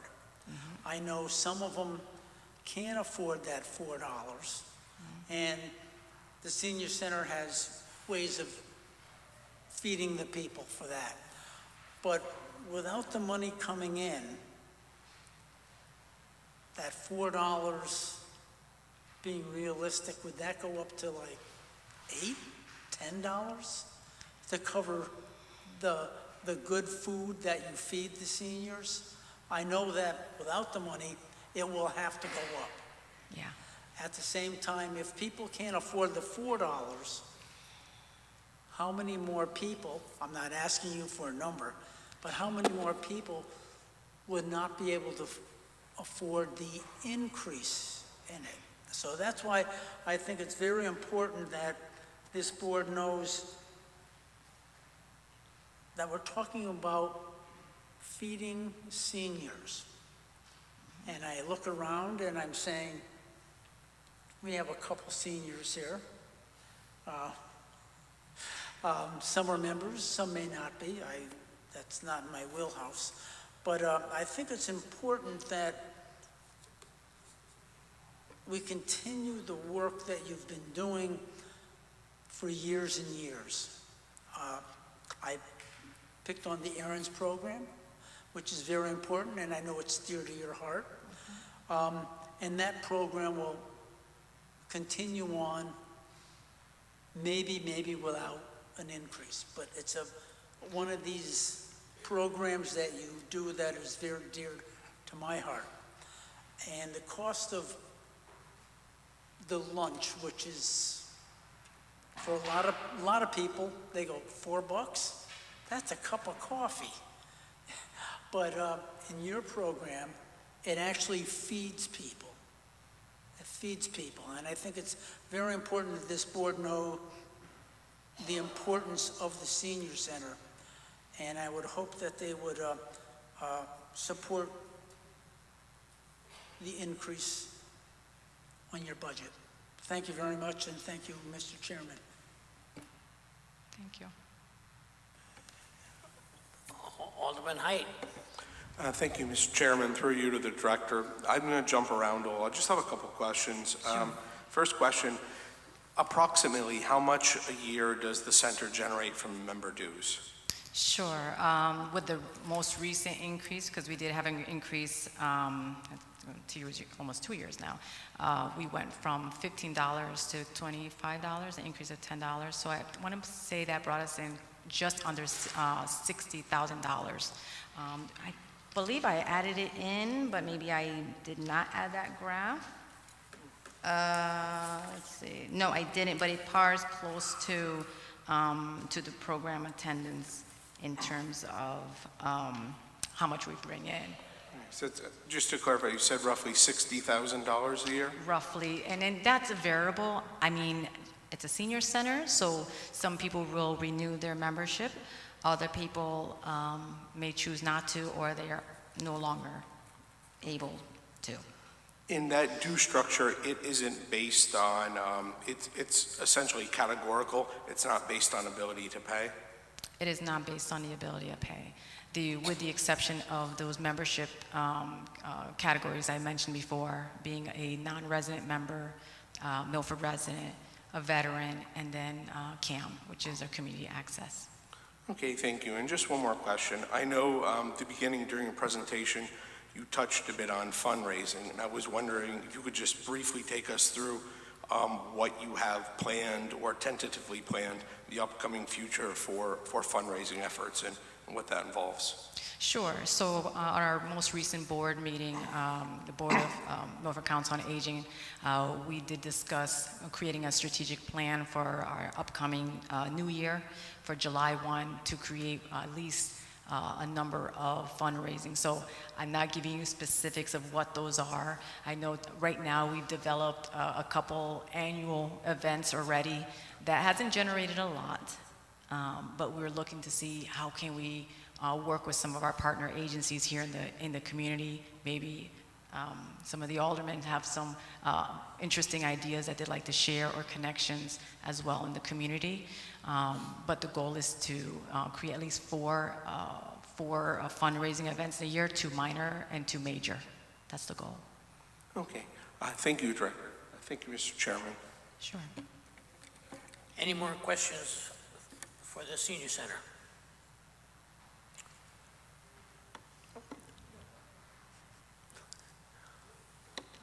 Alderman Federico. Thank you, Mr. Chairman. Through you to the director. First, thank you for the packet. The graphics are helpful. I want to understand, and I don't know if you're going to be able to answer all of this, so it could be a follow-up, but I want to understand the calculation on the reserve account. Sure. Right? So it's based on total annual expenses of $2.3 million. So this is that calculation did come from Peter Kaufman from Kaufman, Cohen and Associates. They calculated as, I want to say they calculated this amount. I want to say this is, I may have to follow up with this just because I'm not the auditor. But they look at what we currently have for potential expenses that may come along. And so I think that's where he gets that 2.3 million number. Okay, so that's not, I thought that was your annual operating expense. Oh, I'm sorry. We are looking at, I'm sorry, I looked at the 871 under the unrestricted. Yes, I apologize, yes. Okay. Sorry about that. Okay. I was like, wait a second. So 2.3 million was your operating expenses for the year ending in 2025, right? And let's just say, I know the numbers fluctuated from the city, but let's say it was 1.3 million from the city. Where did the other million come from? I've heard you say maybe a couple 100,000 from grants. So, yep, we have a number of grants. We have, I believe he's calculating in possibly a restricted amount. We had a donation from one of our members who passed on. So I know in his audit, and I'm happy to share that with the board as well, it does show that there was a restricted account that was created through a member who passed on. So that might be added in there. So it might be shown in. Okay, yeah, if you could share the report, I think that would help probably answer my questions. One more question, and you may have said this and I missed it. You mentioned there's a Milford resident member rate, and then there's also a non-Milford resident? Correct. How much is that? 25 for Milford, 45 for non-resident. Okay. All right, thank you. You're welcome.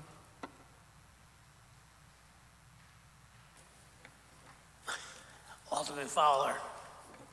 Thank you, Mr. Chairman. Through you, this isn't a question, but just a comment on your presentation. I just want to echo Alderman Bevan's point that the senior center is it's an institution in this city, and we saw so many people come out the other night and told us of the great programs that it's provided, and but not only just programs, but just really the fellowship and fraternity and friendship that people find there. And when I went to visit, it was just such a warm environment, and just getting to know our senior population and who see the center as a home away from home. And I know expenses are going up across the board, but the population that is hurt most by this rise in cost of living is our seniors, and I think it would be a great service to them and to the center to fulfill your request. So I just want to vocally say that I'm in support of what Alderman Bevan has brought up. Thank you. Alderman Bannon. Thank you. Through you, Chairman. The respite program, I forgot to ask about this. Yes. You wrote grants to support it. Yes. I would assume it costs more to run that than everything else.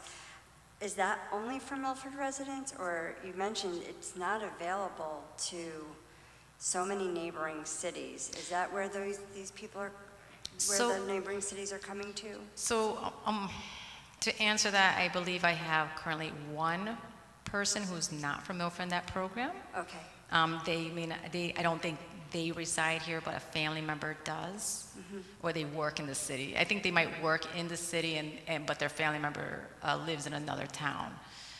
But based on the grant itself, we have to be available for other town folks. So, Okay. But we only have one person. And is there a cap on that? You know, you said that you'd have to stop or put a cap on certain activities. And I know a lot of your activities fill up. I've talked to people who said there were too many people in the yoga room. I turned around and went the other way, which is good. That's a good thing to happen, that you have so many people. But the respite program, is there a cap on how many people can be in that program? There is a cap for how many people in the space, per day. So my background, I was a dementia care director. I helped support and build a couple adult day programs. So I looked at ensuring that the person had line of sight. So individuals, we have volunteers that support that program, as well as we have professional dementia care professionals, certified dementia care professionals in there. So for me, I wouldn't want my family member to be in an environment while they're already going through a disease process that can cause some confusion at times and disorientation to have so many people. So I cap it at 20 per day, and that gives us the ability to have groups as small as 4 individuals to 1 professional supporting them. And do you find it fills up daily? We right now, nature of the program, nature of the disease process, we have highs and lows. Okay. We're able to have people that to come into our program. Sometimes because of the process, they're unable to stay in our program. So then our goal is to get them to the appropriate type of services. So it might be connecting them to our social service coordinator and having them maybe find a medical model adult day program. There's one in this area, it's in Stratford. Or it might be at-home care, or whatever it might be that the family needs for that person. But our goal is to keep people in this community as long as possible. Okay. And lastly, I just want to tell you publicly, I'm definitely on board to help with fundraising, and something I'm pretty good at. Thank you. Okay, thank you. Any more questions for the Council on Aging? Alderman Smith, III. Thank you, Mr. Chairman. And through you, and welcome, and I appreciate the invite to the Senior Center, and I took you up on that invite, and it is obviously a wonderful facility. I've had a couple of tours of it now. I've had seminars there, so I'm very fond of the Senior Center. If I could just touch on a couple of the items that you had mentioned in your opening remarks, and that was the increase. You said that you had received, I think it was 2.9, if I was right about those numbers. Yeah, around approximately 2.9% last year, in the budget cycle last year, and that was the first increase in over 10 years. So if I understand the administration timeline on that, there was no increase under Mayor Blake, there was an increase under Mayor Genitasio, and no recommended increase this year. Correct. Right. And so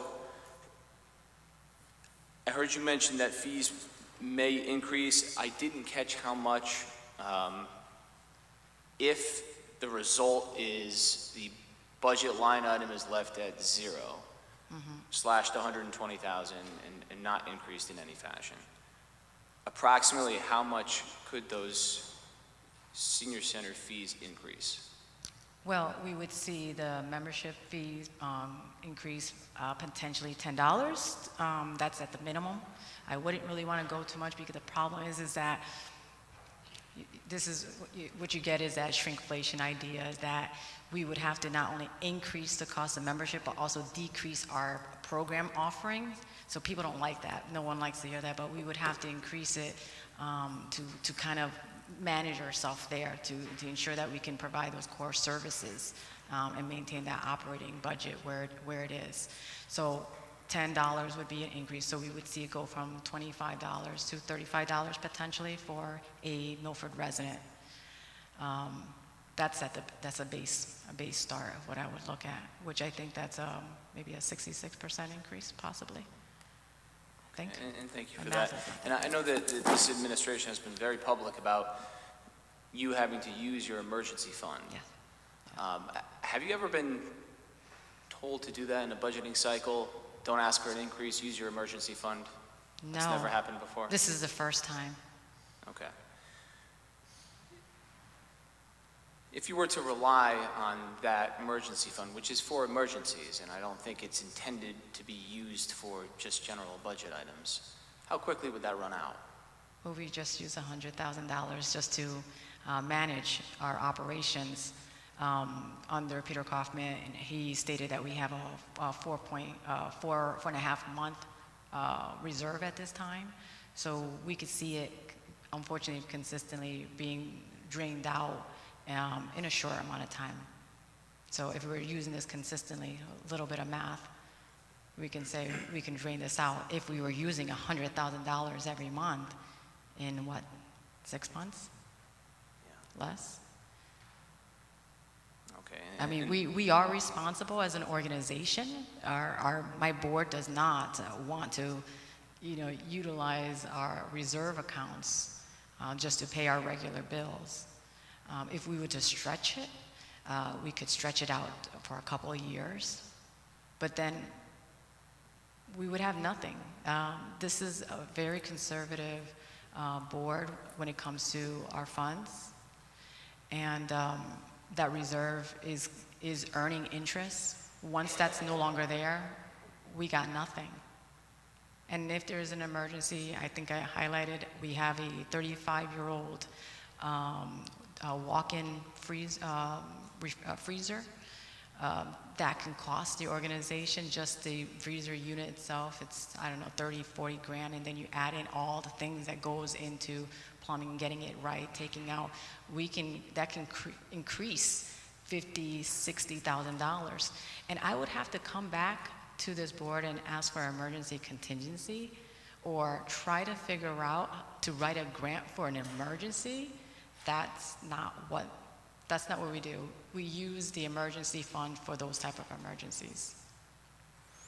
And thank you, I appreciate that. I too would support your request as originally requested. So putting the $120,000 back in, facing an increase in senior center fees, potentially draining of emergency funds is not what we should be striving for in this city. I remember receiving campaign literature at my house from the current administration accusing his opponent of raising senior center fees. So I see the irony in this. The fact that, and you can shake your head all you'd like, Mr. Mayor, but politicians should be held accountable for the campaign literature that they put out. And I think, and if we're facing something like that, we should try and avoid it. So I hope that this entire board unanimously supports your request so that we don't drain the emergency fund, so that we don't raise senior center fees, so we don't cancel programs, so we have the proper program nutrition for seniors.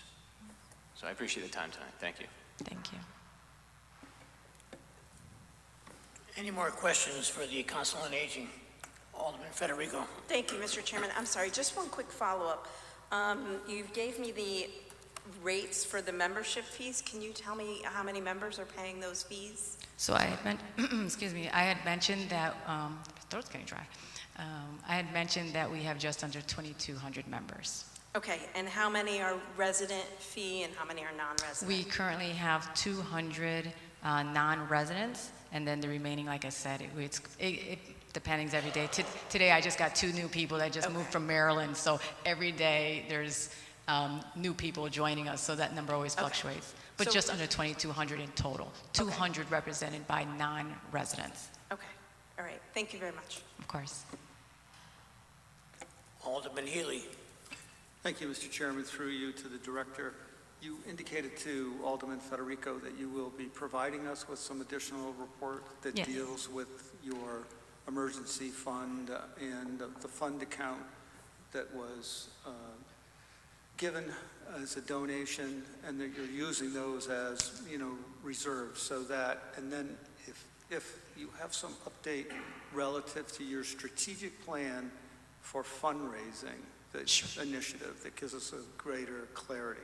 Because as we study this issue, we have a broad spectrum of departments to look at and funding opportunities. So the more that you can provide us to bring clarity to that, so that we get a better understanding of it, would be appreciated.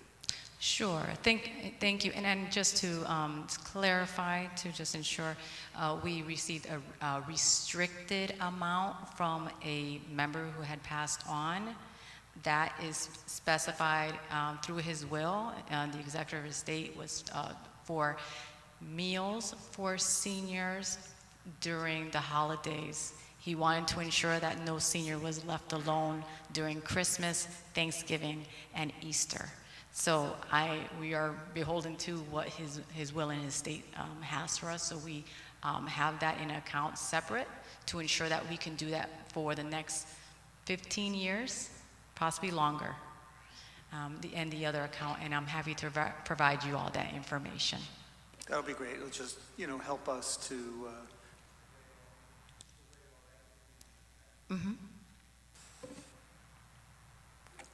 Any more further questions on the Council on Aging? I just have one question. The money that you have in reserve, what is that placed in some kind of a special account? Some kind of bank account? That's with Edward Jones Investment.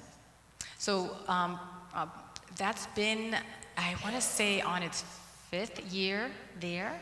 Prior to it, we had I want to say it was 2 money market accounts that then was combined, and they shifted it over to the Edward Jones.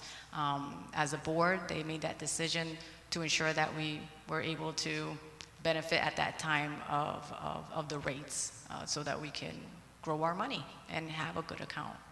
So how much money does that money put aside yield every year? I want to say, and I'll give you this information. It's in our financial that was just produced by Peter Kaufman. I want to say he stated that since we've had that account, it has increased by $60,000. But obviously, we're in a time where everything is in flux when it comes to investments. But since we had placed it, it's gained $60K. Is the percentage of the interest that's on that special account approximately 10%? The interest of that, I would say that would be a reasonable, estimate. Just roundabout figures, if you Yeah. have $1 million in that Yeah. account, 10% would yield you 100,000 every year. Sure. And then what would you do with that? What have you been doing with that $100,000? We've been, well, most recently, the $100,000 that we utilized went to pay our operating for the senior center. We had to pay health insurance premium, pension, those are two main. The insurance premiums for the organization. So right there, that was about $100,000.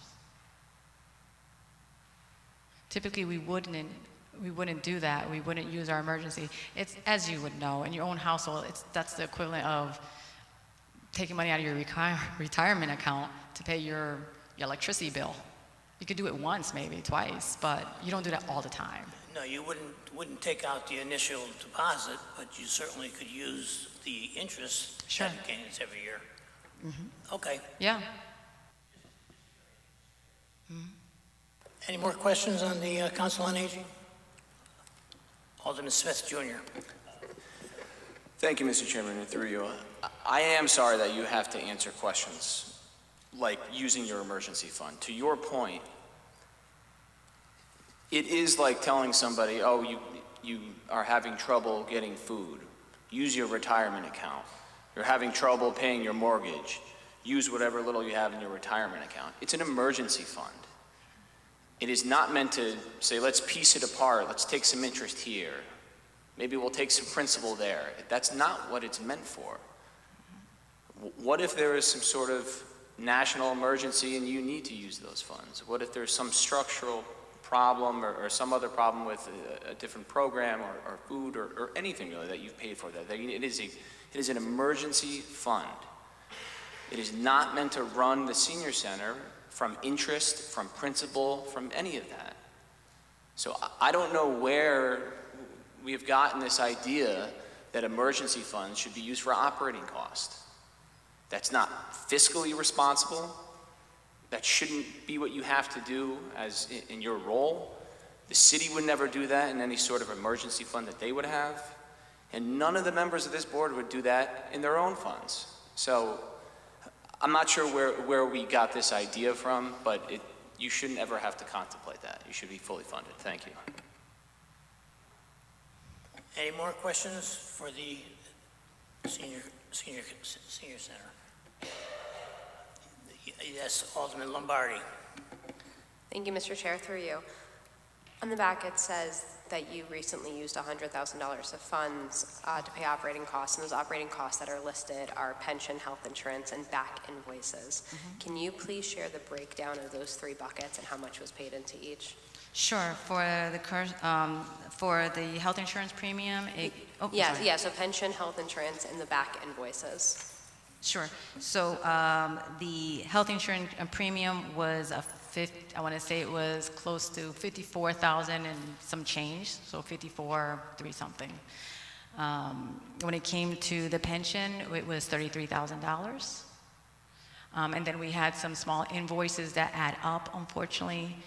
Selective insurance is one that we have to insure, of course, that's $13,000 there. And then small things like City Line, which is our food for the mini lunch program. Thank you. I see that was an incurred cost for March of 2026.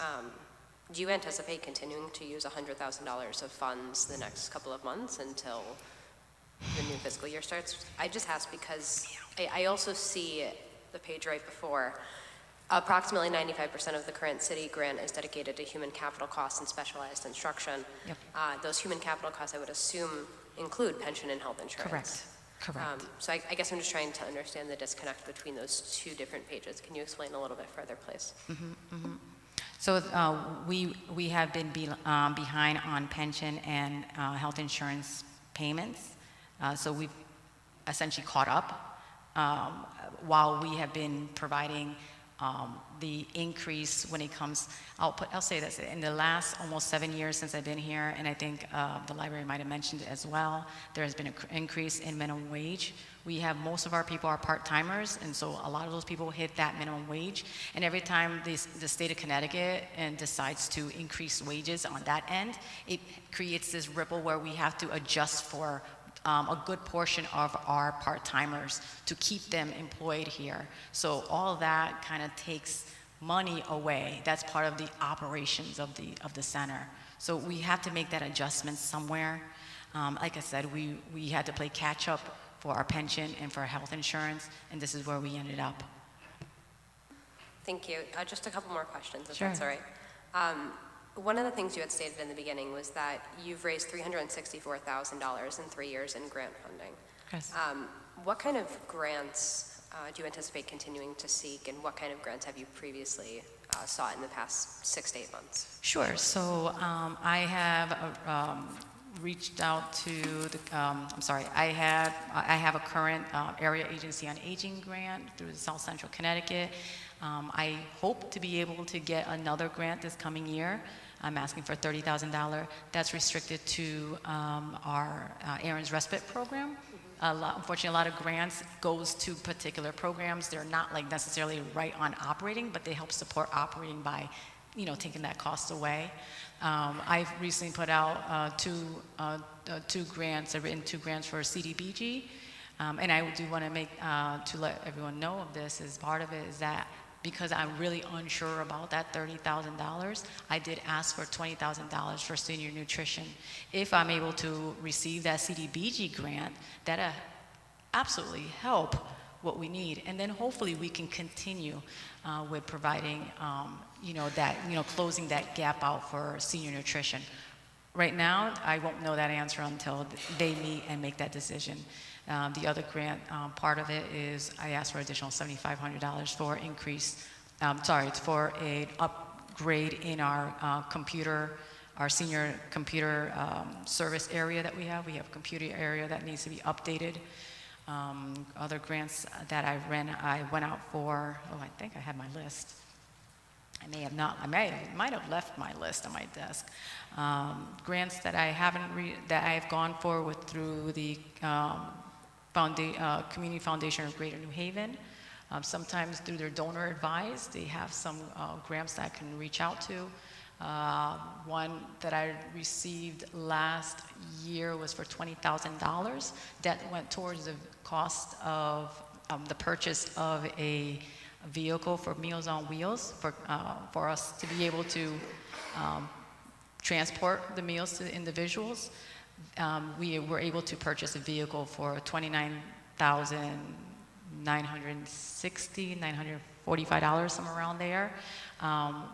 We were able to fundraise $8,000 of that dollars, so the cost to the center, in terms of operating what we took from it, or from, I should say, from, operating, was less than $2,000, which was pretty good. I also grant wrote one that was fabulous. I personally love because I tried every year until I got it right, which is the Connecticut DOT, that's the Department of Transportation, for their Section 5310 grant.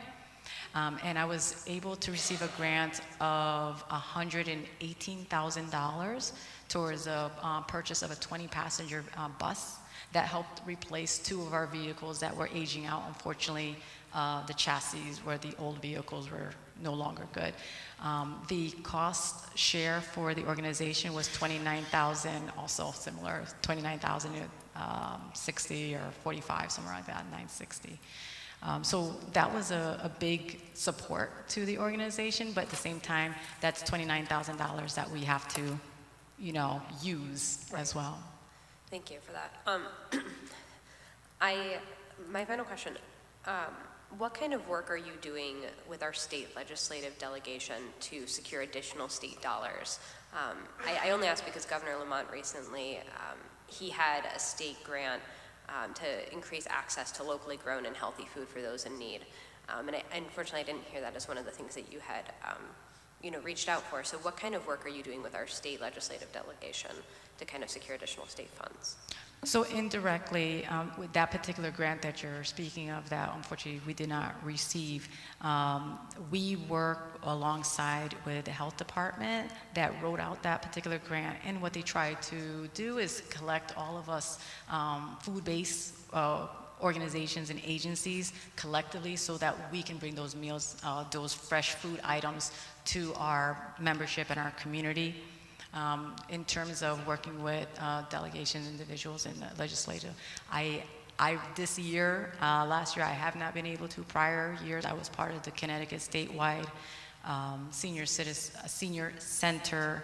Oh my goodness, the full name of it. Connecticut Statewide Senior Center Work Group, which I was appointed by Governor Lamont to look at how we can support senior centers. I also work closely with the State Union on Aging under Claire Cote, who is one of our representatives in terms of the state level to support programs and senior center initiatives.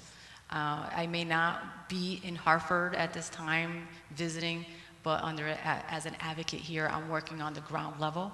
My hope in the future is that I can bring this to that level. I want to mention, and we've had a conversation, I'm a doctoral candidate in health science. I focus on gerontology. I am currently doing evidence-based work right now, and all of that is to the benefit for this community.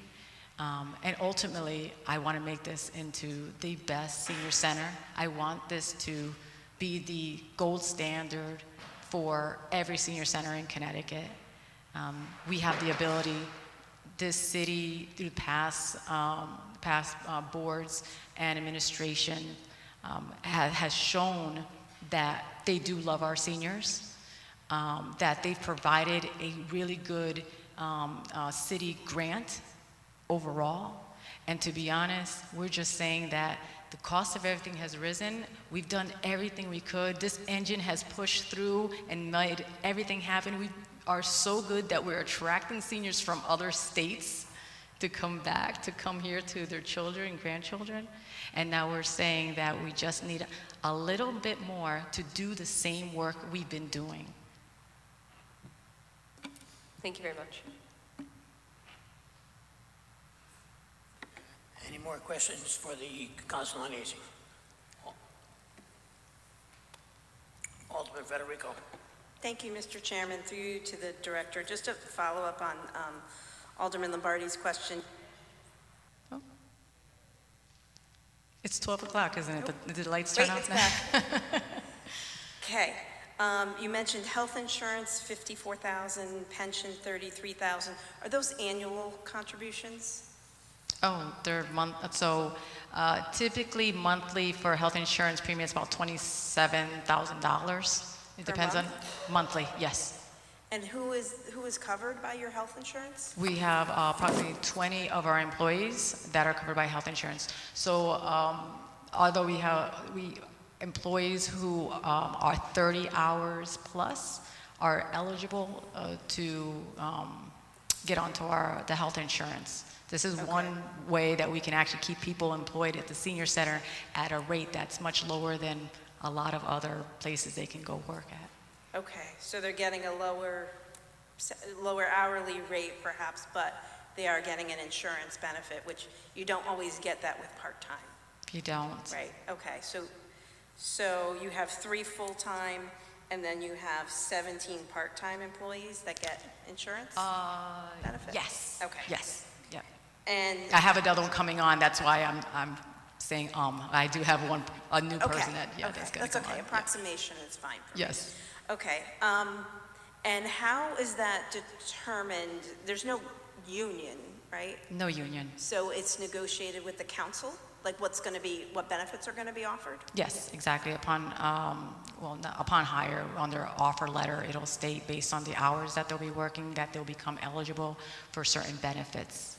Okay. Benefits for them also includes PTO, so they have some paid time off as well. Okay. And are they part of the pension plan as well? Yes, we do have 20, soon to be 21 people on the pension plan. Okay. Mm-hmm. And then the note also mentions back invoices? Did you end up with back invoices? You know, paying one side to make sure that we can keep certain things active has meant that we had to essentially put some of our invoices at a 45. So we might have said to the company, hey, we need to pay you at 45 versus a 30-day. So that ends up just jamming us up 2 weeks. So that's how we end up in a little backlog. Just a matter of holding and delaying. Yes. Because you didn't have the funds in the given month, and then Exactly. you got to the point where you said, we need to catch up 100,000. Yes. Will catch us up. So that 54 was probably 2 months of health Correct. insurance. Yep. And the pension, is that monthly?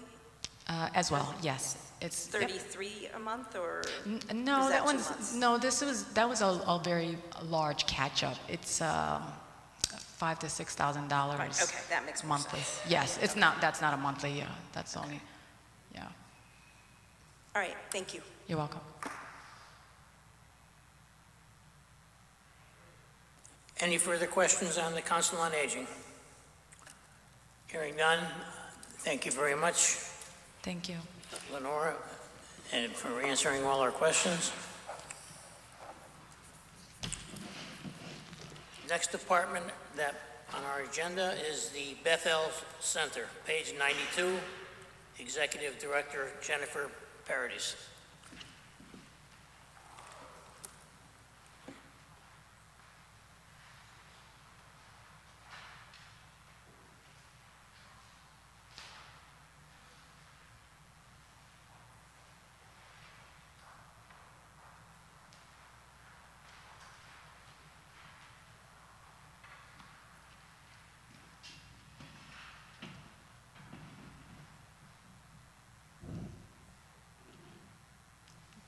Good evening, everybody. It's wonderful to be here with you all tonight. My name's Jennifer Paradis. I'm the Executive Director of the Beth-El Center. It's always wonderful to see you and to have this time together with you. For the past 10 years, I've come before you alongside colleagues and staff and volunteers who have shared updates, and we've shared the exciting news of all the work that's happening at the Beth-El Center. Over that time, we've had growing outcomes. We continue to lead the state of Connecticut in the percentages of people who find homes through our services. And our work continues to lead the state in timely and effective interventions. We've shared success stories. We've shared the creations of new programming, including our outreach and engagement, our homeless prevention services, and our basic needs programming, and the exciting progress of our new location. This project continues to move forward, and we look forward to welcoming you all to our future groundbreaking. This year, I hope to spend my time with you all tonight to talk about the state of homelessness, while also offering thanks for your continued support and commitment to successful solutions. Quite frankly, the growing rates of homelessness can and should cause us concern. After years of steady progress, homelessness in Connecticut has continued to increase. It has increased by 44% overall since 2021, and unsheltered homelessness in the state of Connecticut has increased by 45% in 1 year alone, from 2024 to 2025. In the greater New Haven area, and that's the region in which we kind of operate our service infrastructure in, unsheltered homelessness has grown 80% in the past year. Homelessness can happen to anyone. Our most recent system performance measures indicate that 59% of people who are entering into shelter are reporting that they are experiencing homelessness for the first time. 59%. We currently see this here in Milford. Our annual point-in-time count is a citywide survey used to fully assess the numbers and conditions of homelessness in our community. We do this every year. When expecting to count a few dozen individuals, as we've done in previous years, we've instead surveyed over 100 people within 8 hours, overnight, and in below freezing temperatures. They were in encampments, they were in vehicles, they were in our emergency shelter programs, and they were in emergency hotels that we were able to provide and offer folks during freezing cold temperatures. It's not enough to say that more people are losing their housing and have nowhere to go. Although it is important to understand that as of tonight, 700 people are sleeping outdoors in the greater New Haven area and waiting for shelter and/or permanent housing solutions, whatever comes first.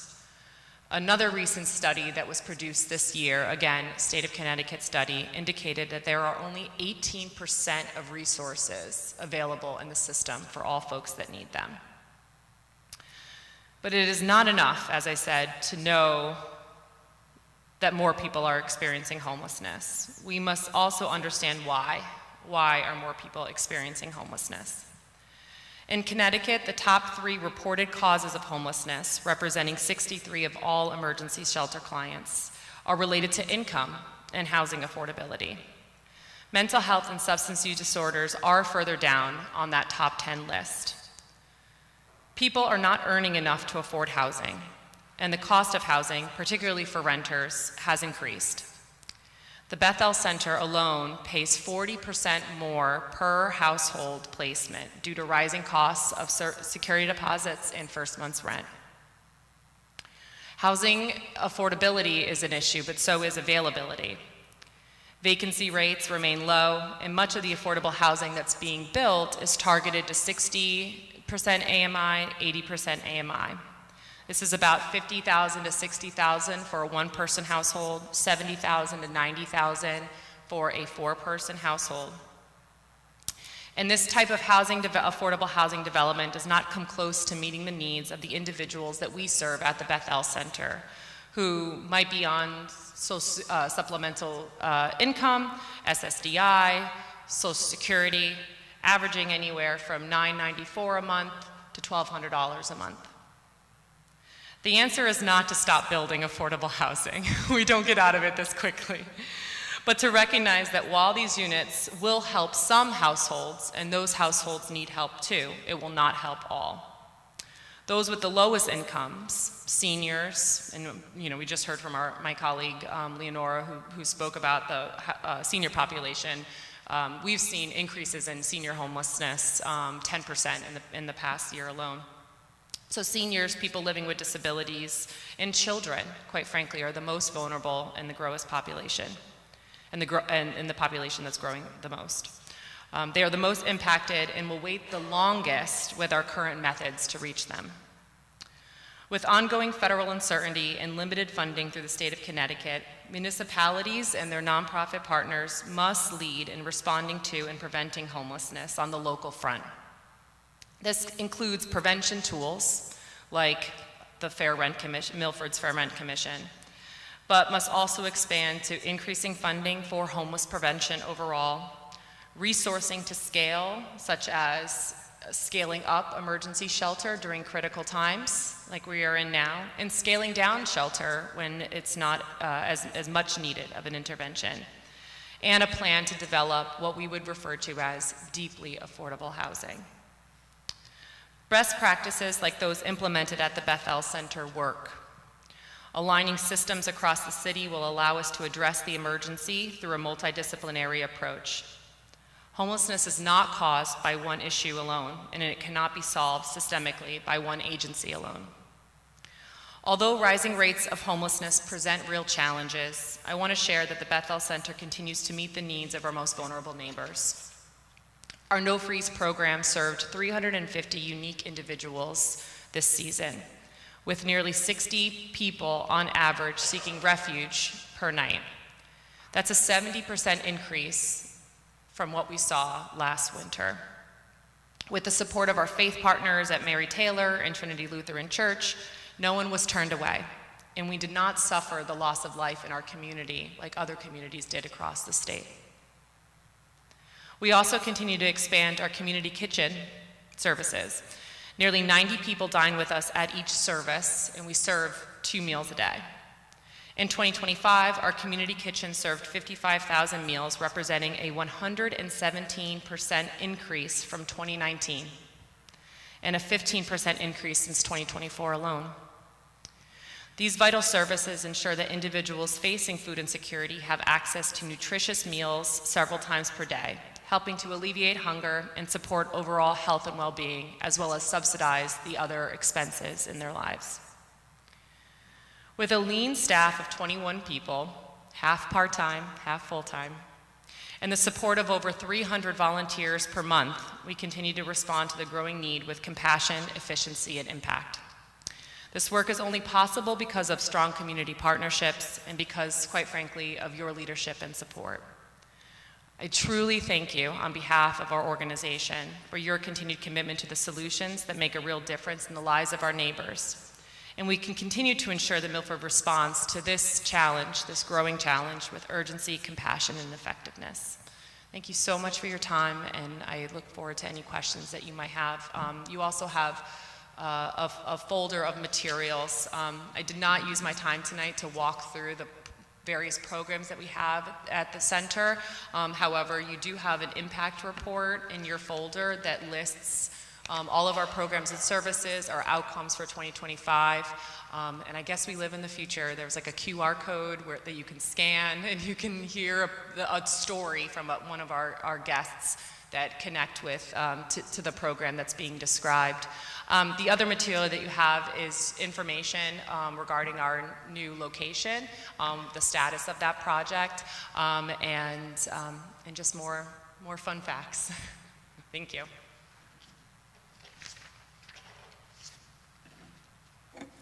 Anyone having any questions for Beth-El Center? Alderman Healy. Good evening. Through you, Mr. Chairman, to the director. Can you give us an update on, it says that the cost for the new center is going to be $16 million. How are your efforts going on the fundraising, and where is that?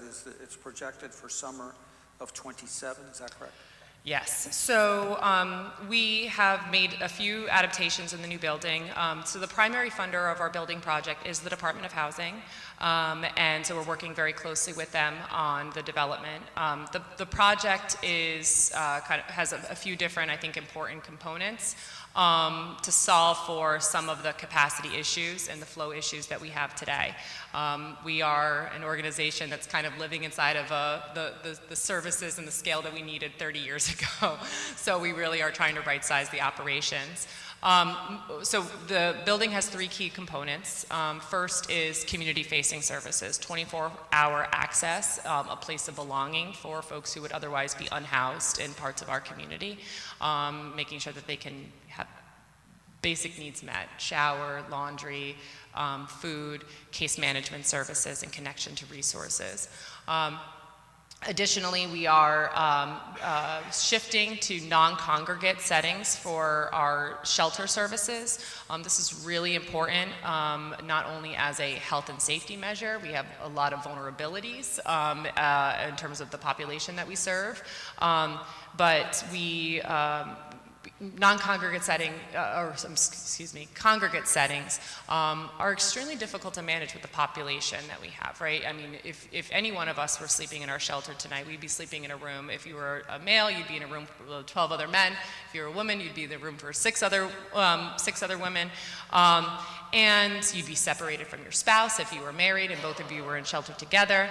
In our male dorm, we have one shower for 12 individuals. We have 3 different shower chairs, adaptive shower equipment, because 3 folks need adaptive equipment in the shower to do that activity, and they all need different equipment. So non-congregate settings are really the best practice on shelter moving forward for a lot of reasons.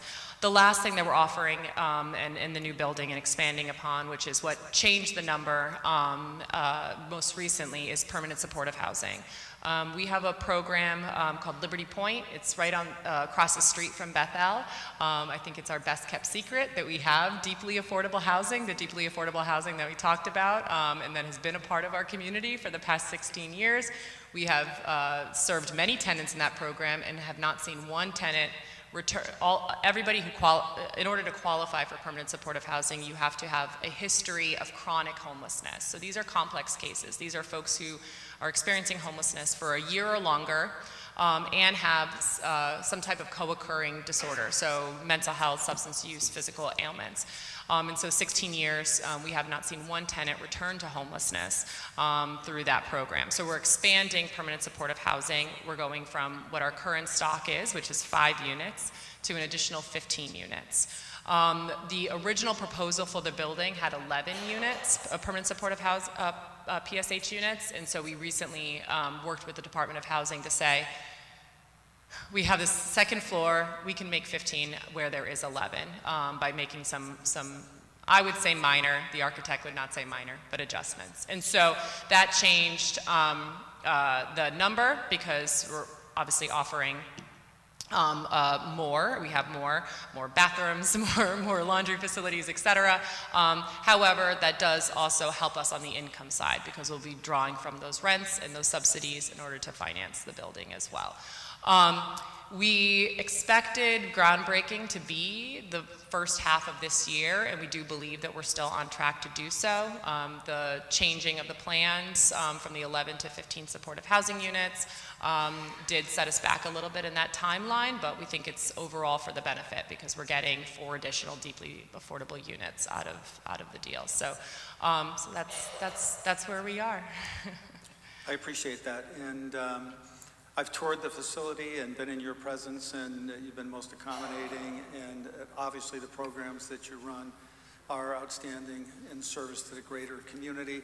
I thanked last night, the previous board meeting, rather not last night, but this week earlier, we had the director of the Recreation Department, and I thanked him and mentioned that this June there will be a pickleball tournament and with a company from Milford, Kingsview Partners, and that the proceeds will be going to the Beth-El Center. So we're happy about that. We're very grateful for that connection, and now I am learning pickleball. Thank you for that, really seriously. Any more questions for the Beth-El Center? Alderman Federico. Thank you, Mr. Chairman. Through you to the director, as I said to the others, thank you for the packet and thank you for the folder. You're very welcome. I know that the city grant to your organization, to Beth-El, is $100,000, and I'm sure your budget is much, much more than that. What's your total operating budget, do you know? Just around $2 million. Okay. And how much of that comes from fundraising? About half. Okay. And that is comprised of our events and our individual donation program. Okay. Okay. And as I'm learning about requirements for nonprofits, do you have an emergency fund? We do have a cash reserve fund. We have committed and dedicated to rolling that into the new building operations. Obviously, we'll be scaling up from a kind of a plant perspective. And so right now we're working on a 10-year projection on what that looks like financially. And so the cash reserves that we have, which right now are about $500,000. 150,000 of that is completely restricted to the new project. An additional 100,000 of that is restricted to building in the new project. An additional 100,000 of that is restricted to capital campaign funds. You know, the navigating a development like this does require cash advances. So we expect to continuously use those cash reserves as a part of moving that project forward, and we are working to build an endowment that would eventually be supportive to the building operations overall, the new building operations overall. So we do have a strategic plan for every cent that's in those cash reserves. Okay. And we spent the better part of 7 years building those cash reserves to execute on this project. Okay. Thank you. And just to close it out, the $2 million that you spend each year, you said about half is from fundraising, 100 comes from the city of Milford. Is the rest mainly grants? Yeah, so the rest is mainly state and federal grants, although much of our state funding is actually passed through federal funding. So we actually receive very little direct state funding, although it might be coming to us, through the state of Connecticut. And then we work very closely with lots of foundations, Community Foundation of Greater New Haven and others. Okay, great. Thank you so much. Thank you for the work that you do. Thank you. Any more questions for the Beth-El Center? Hearing none. Thank you. Thank you for your folder and your flyer here. Thank you. And the invitation to your fundraisers. Next department on the agenda was Transit District, but Henry couldn't make it tonight, so we're moving on to the next department, which was Milford Government Access Television, page 16. And the chairman is Nicole Servas.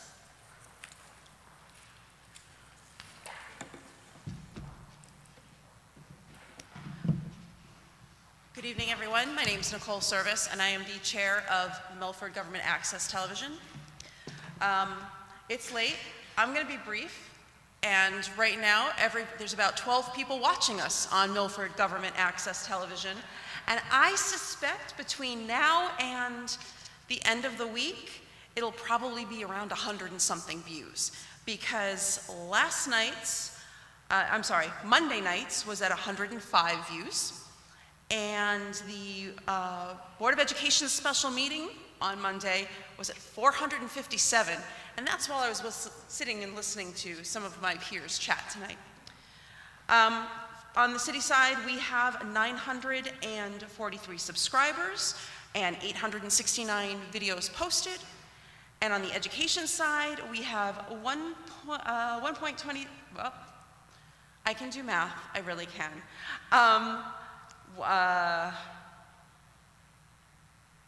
We have a lot, and I apologize. It's been a long day, and I'm sure it's long for you, and I don't have a pretty handout, but we have quite a bit more. So we have over 1,000, so that is a wonderful thing, with about 305 videos.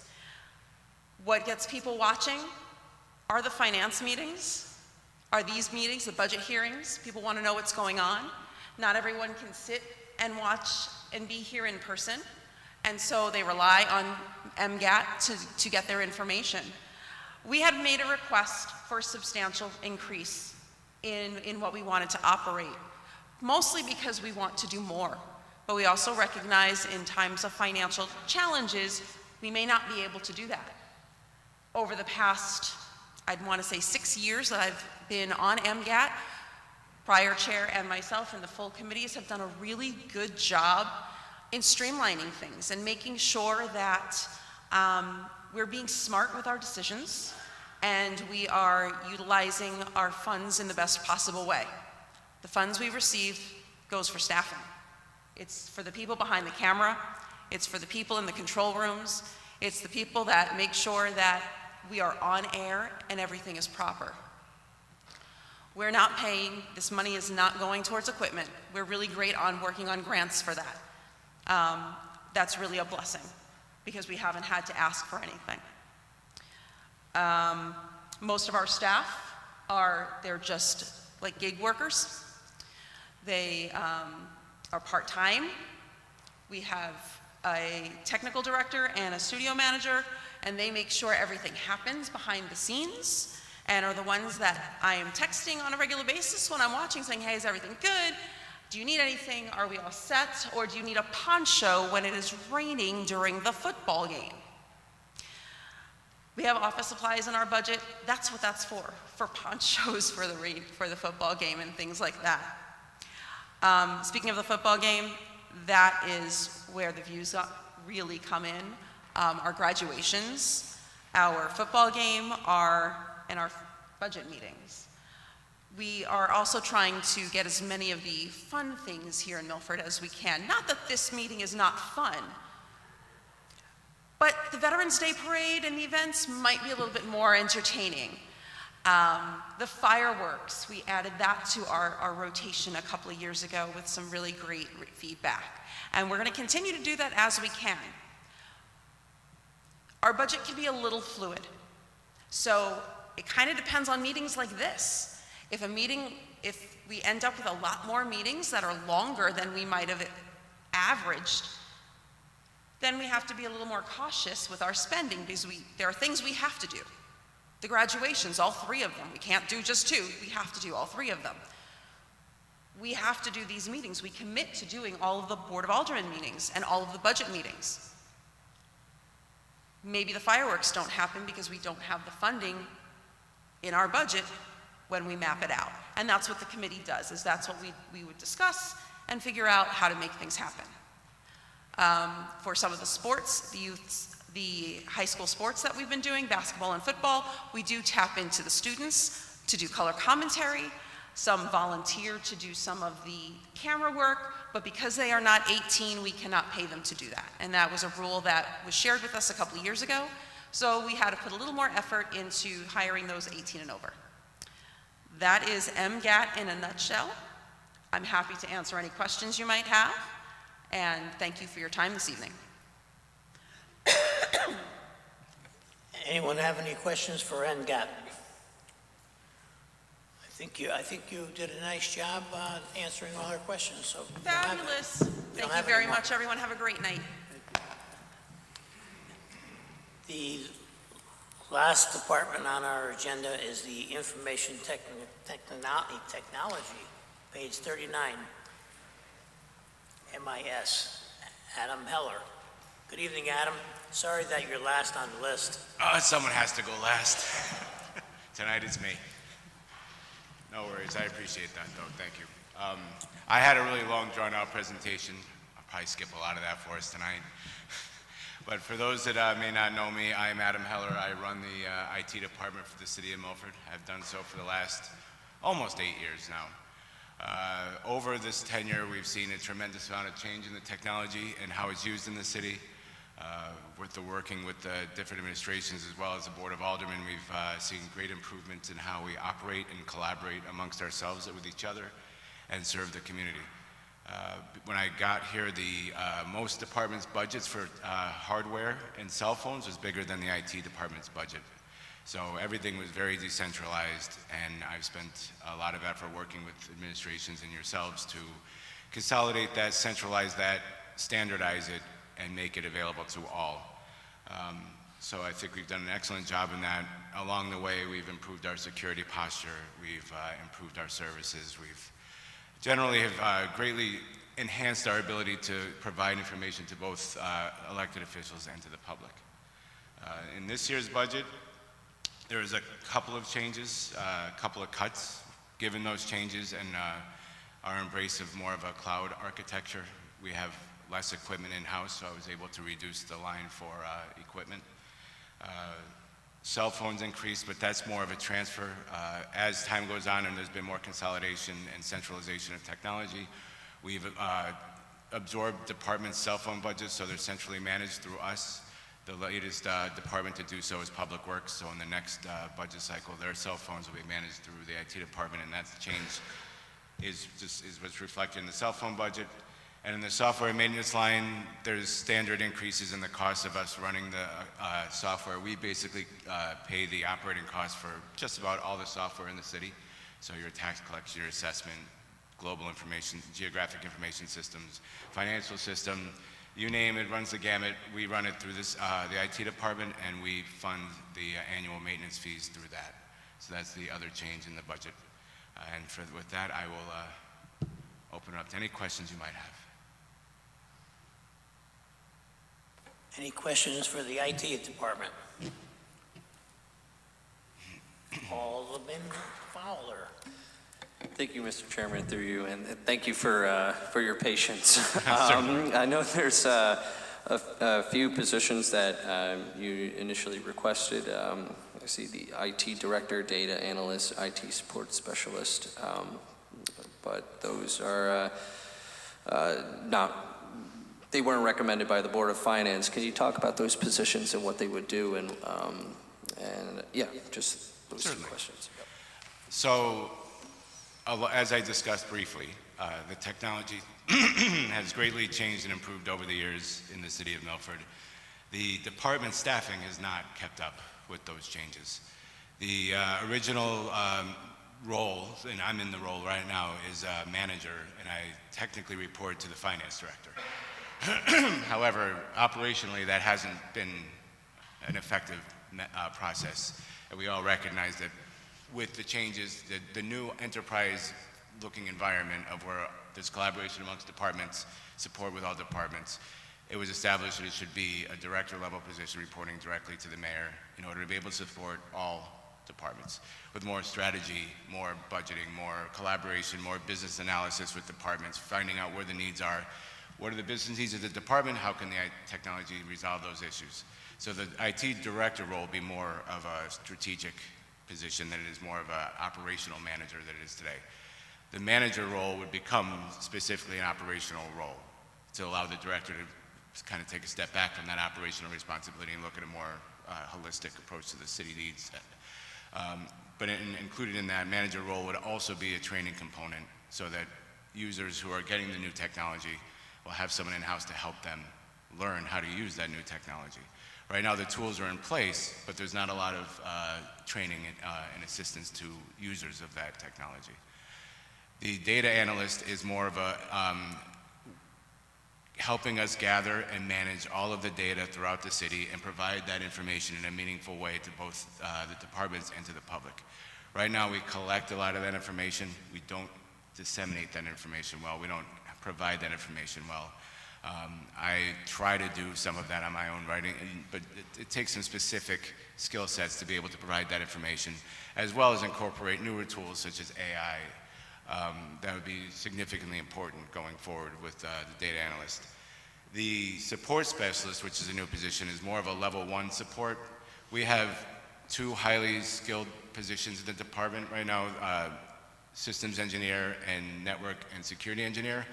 And they are often, if they're not helping me on projects, they're working on significantly complex issues regarding how to the network computing. They're often pulled away to fix a printer or fix a phone or whatever it might be that needs to be done. So a user who has to do their work needs to be able to use their computer. They're pulled away in order to fix that. That would be more of what this person would be able to do is just take that work away from the people, the areas that they need to work on and focus more on just supporting the users. And if there's issues, they can escalate that to those higher skilled technicians and then eventually to me. So the idea was to reorganize the department in a way that's more to meet the needs of the departments and the city as a whole. Okay, and just to follow up on a few comments that you made, for the data analyst, you talked about we take in a lot of data, but we don't really disseminate too well. What information would you like to disseminate, and just how would you see, how can we improve on that? Well, using hopefully AI tools and others, I'm hoping to provide the tools to the public and to yourselves to gather information. I can provide information. I'm looking for departments and yourselves to provide me what information is needed. There's a lot of things geographically, such as voting districts and what happens in those districts. I'm sure a lot of you might be interested in, we might be able to provide if we can take the siloed systems that we have today and make them work together and speak to each other so that we can provide information on what might be going on in your areas. That's just one example. How has the fire department and the police department been able to utilize public tools that we have in order to be able to better serve things? How do we know we're meeting our metrics? How do we know that when we did something, did we achieve the goal we meant to achieve? This is data that we collect, but we don't have a really good way to report out on it. We don't have tools and we don't have the people to really spend the time to make sure that that information is getting out. So to me, it's endless what could be done if we just have the right tools and the right people in place to supply it. And you brought up AI, of course. Just like, how would you want the department to utilize that tool? How is the department utilizing AI technology right now? And even how are we protecting the city from, I guess, like artificial intelligence fraud and so on and so forth like that?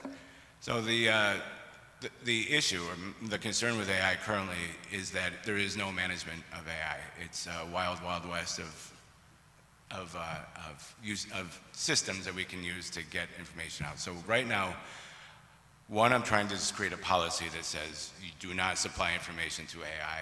You can supply generic, you got to make it generic. Don't supply specific information, don't supply health information, don't supply employee information if you can make it generic. So I'm employee number 34 on when I supply to AI. I can ask information and receive information back, but whatever you put out there stays out there. So the other way is, so I'm hoping is that we can start getting tools that we can restrict and keep in-house, so that when we do need to supply more sensitive information to it, we have a way of managing and containing that information so that it doesn't become part of what the AI then gives someone else when they ask a similar question in a later date. But right now, we're looking to see how departments could benefit from it. I know Public Works, for instance, has begun to use some AI tools in their garage. It's helping them better understand how to meet the needs of the vehicles and maintenance and things like that. So we're kind of looking at them as kind of like a seeds to see how they are doing with it. Let's see how they grow with it. Most departments are using it more for help me write a memo, help me write an email, summarize all of this data for me in a way that I can read quicker. So basic needs at this point, but I do see them growing, and it's going to need the data that we have to feed that AI in order to supply the information that we're all looking for, and we need to do it in a way that's protecting our data but supplying the departments what they need. Great, thank you. Any more questions for IT department? Alderman Healy. Thank you. Through you, Mr. Chairman, to the director. Good evening, Adam. And the positions that you had asked for in this budget cycle had been previously asked for in the last budget cycle. Is that correct? That is correct. Yes. Okay. And so it's pretty substantial in terms of the difference here. And I'm just going to say we had the animal shelter control here, and Scott gave a presentation. He talked about an antiquated arms, Windows 90. Has he contacted you yet? I'm aware of the system. He hasn't contacted me lately, Okay. but I'm aware I of this. encouraged him to do that. I know the reporting line, deals with the police department, also, but, that's a business solution that needs to be, resolved. Additionally, I'm going to comment that I did present, and I have met with Adam in the past and in the last budget cycle, looked at the operational needs of this. I looked at compliance related to our ordinance that deals with the MIS department and a referendum. And I find that the IT department is a critical department within our municipal structure that dovetails into every business paradigm that all these departments are involved in. And as Alderman Fowler mentioned about the possibility of cyber attacks or AI and those things, cybersecurity is critically important. So I have submitted information to the administration, and I'm hopeful that we're going to be moving forward with some changes. Thank you.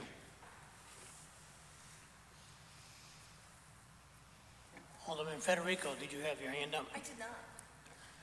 That's good. Anybody else wanted to ask Adam for IT? Seeing none. Thank you, Adam. Thank you. Have a good night. You too.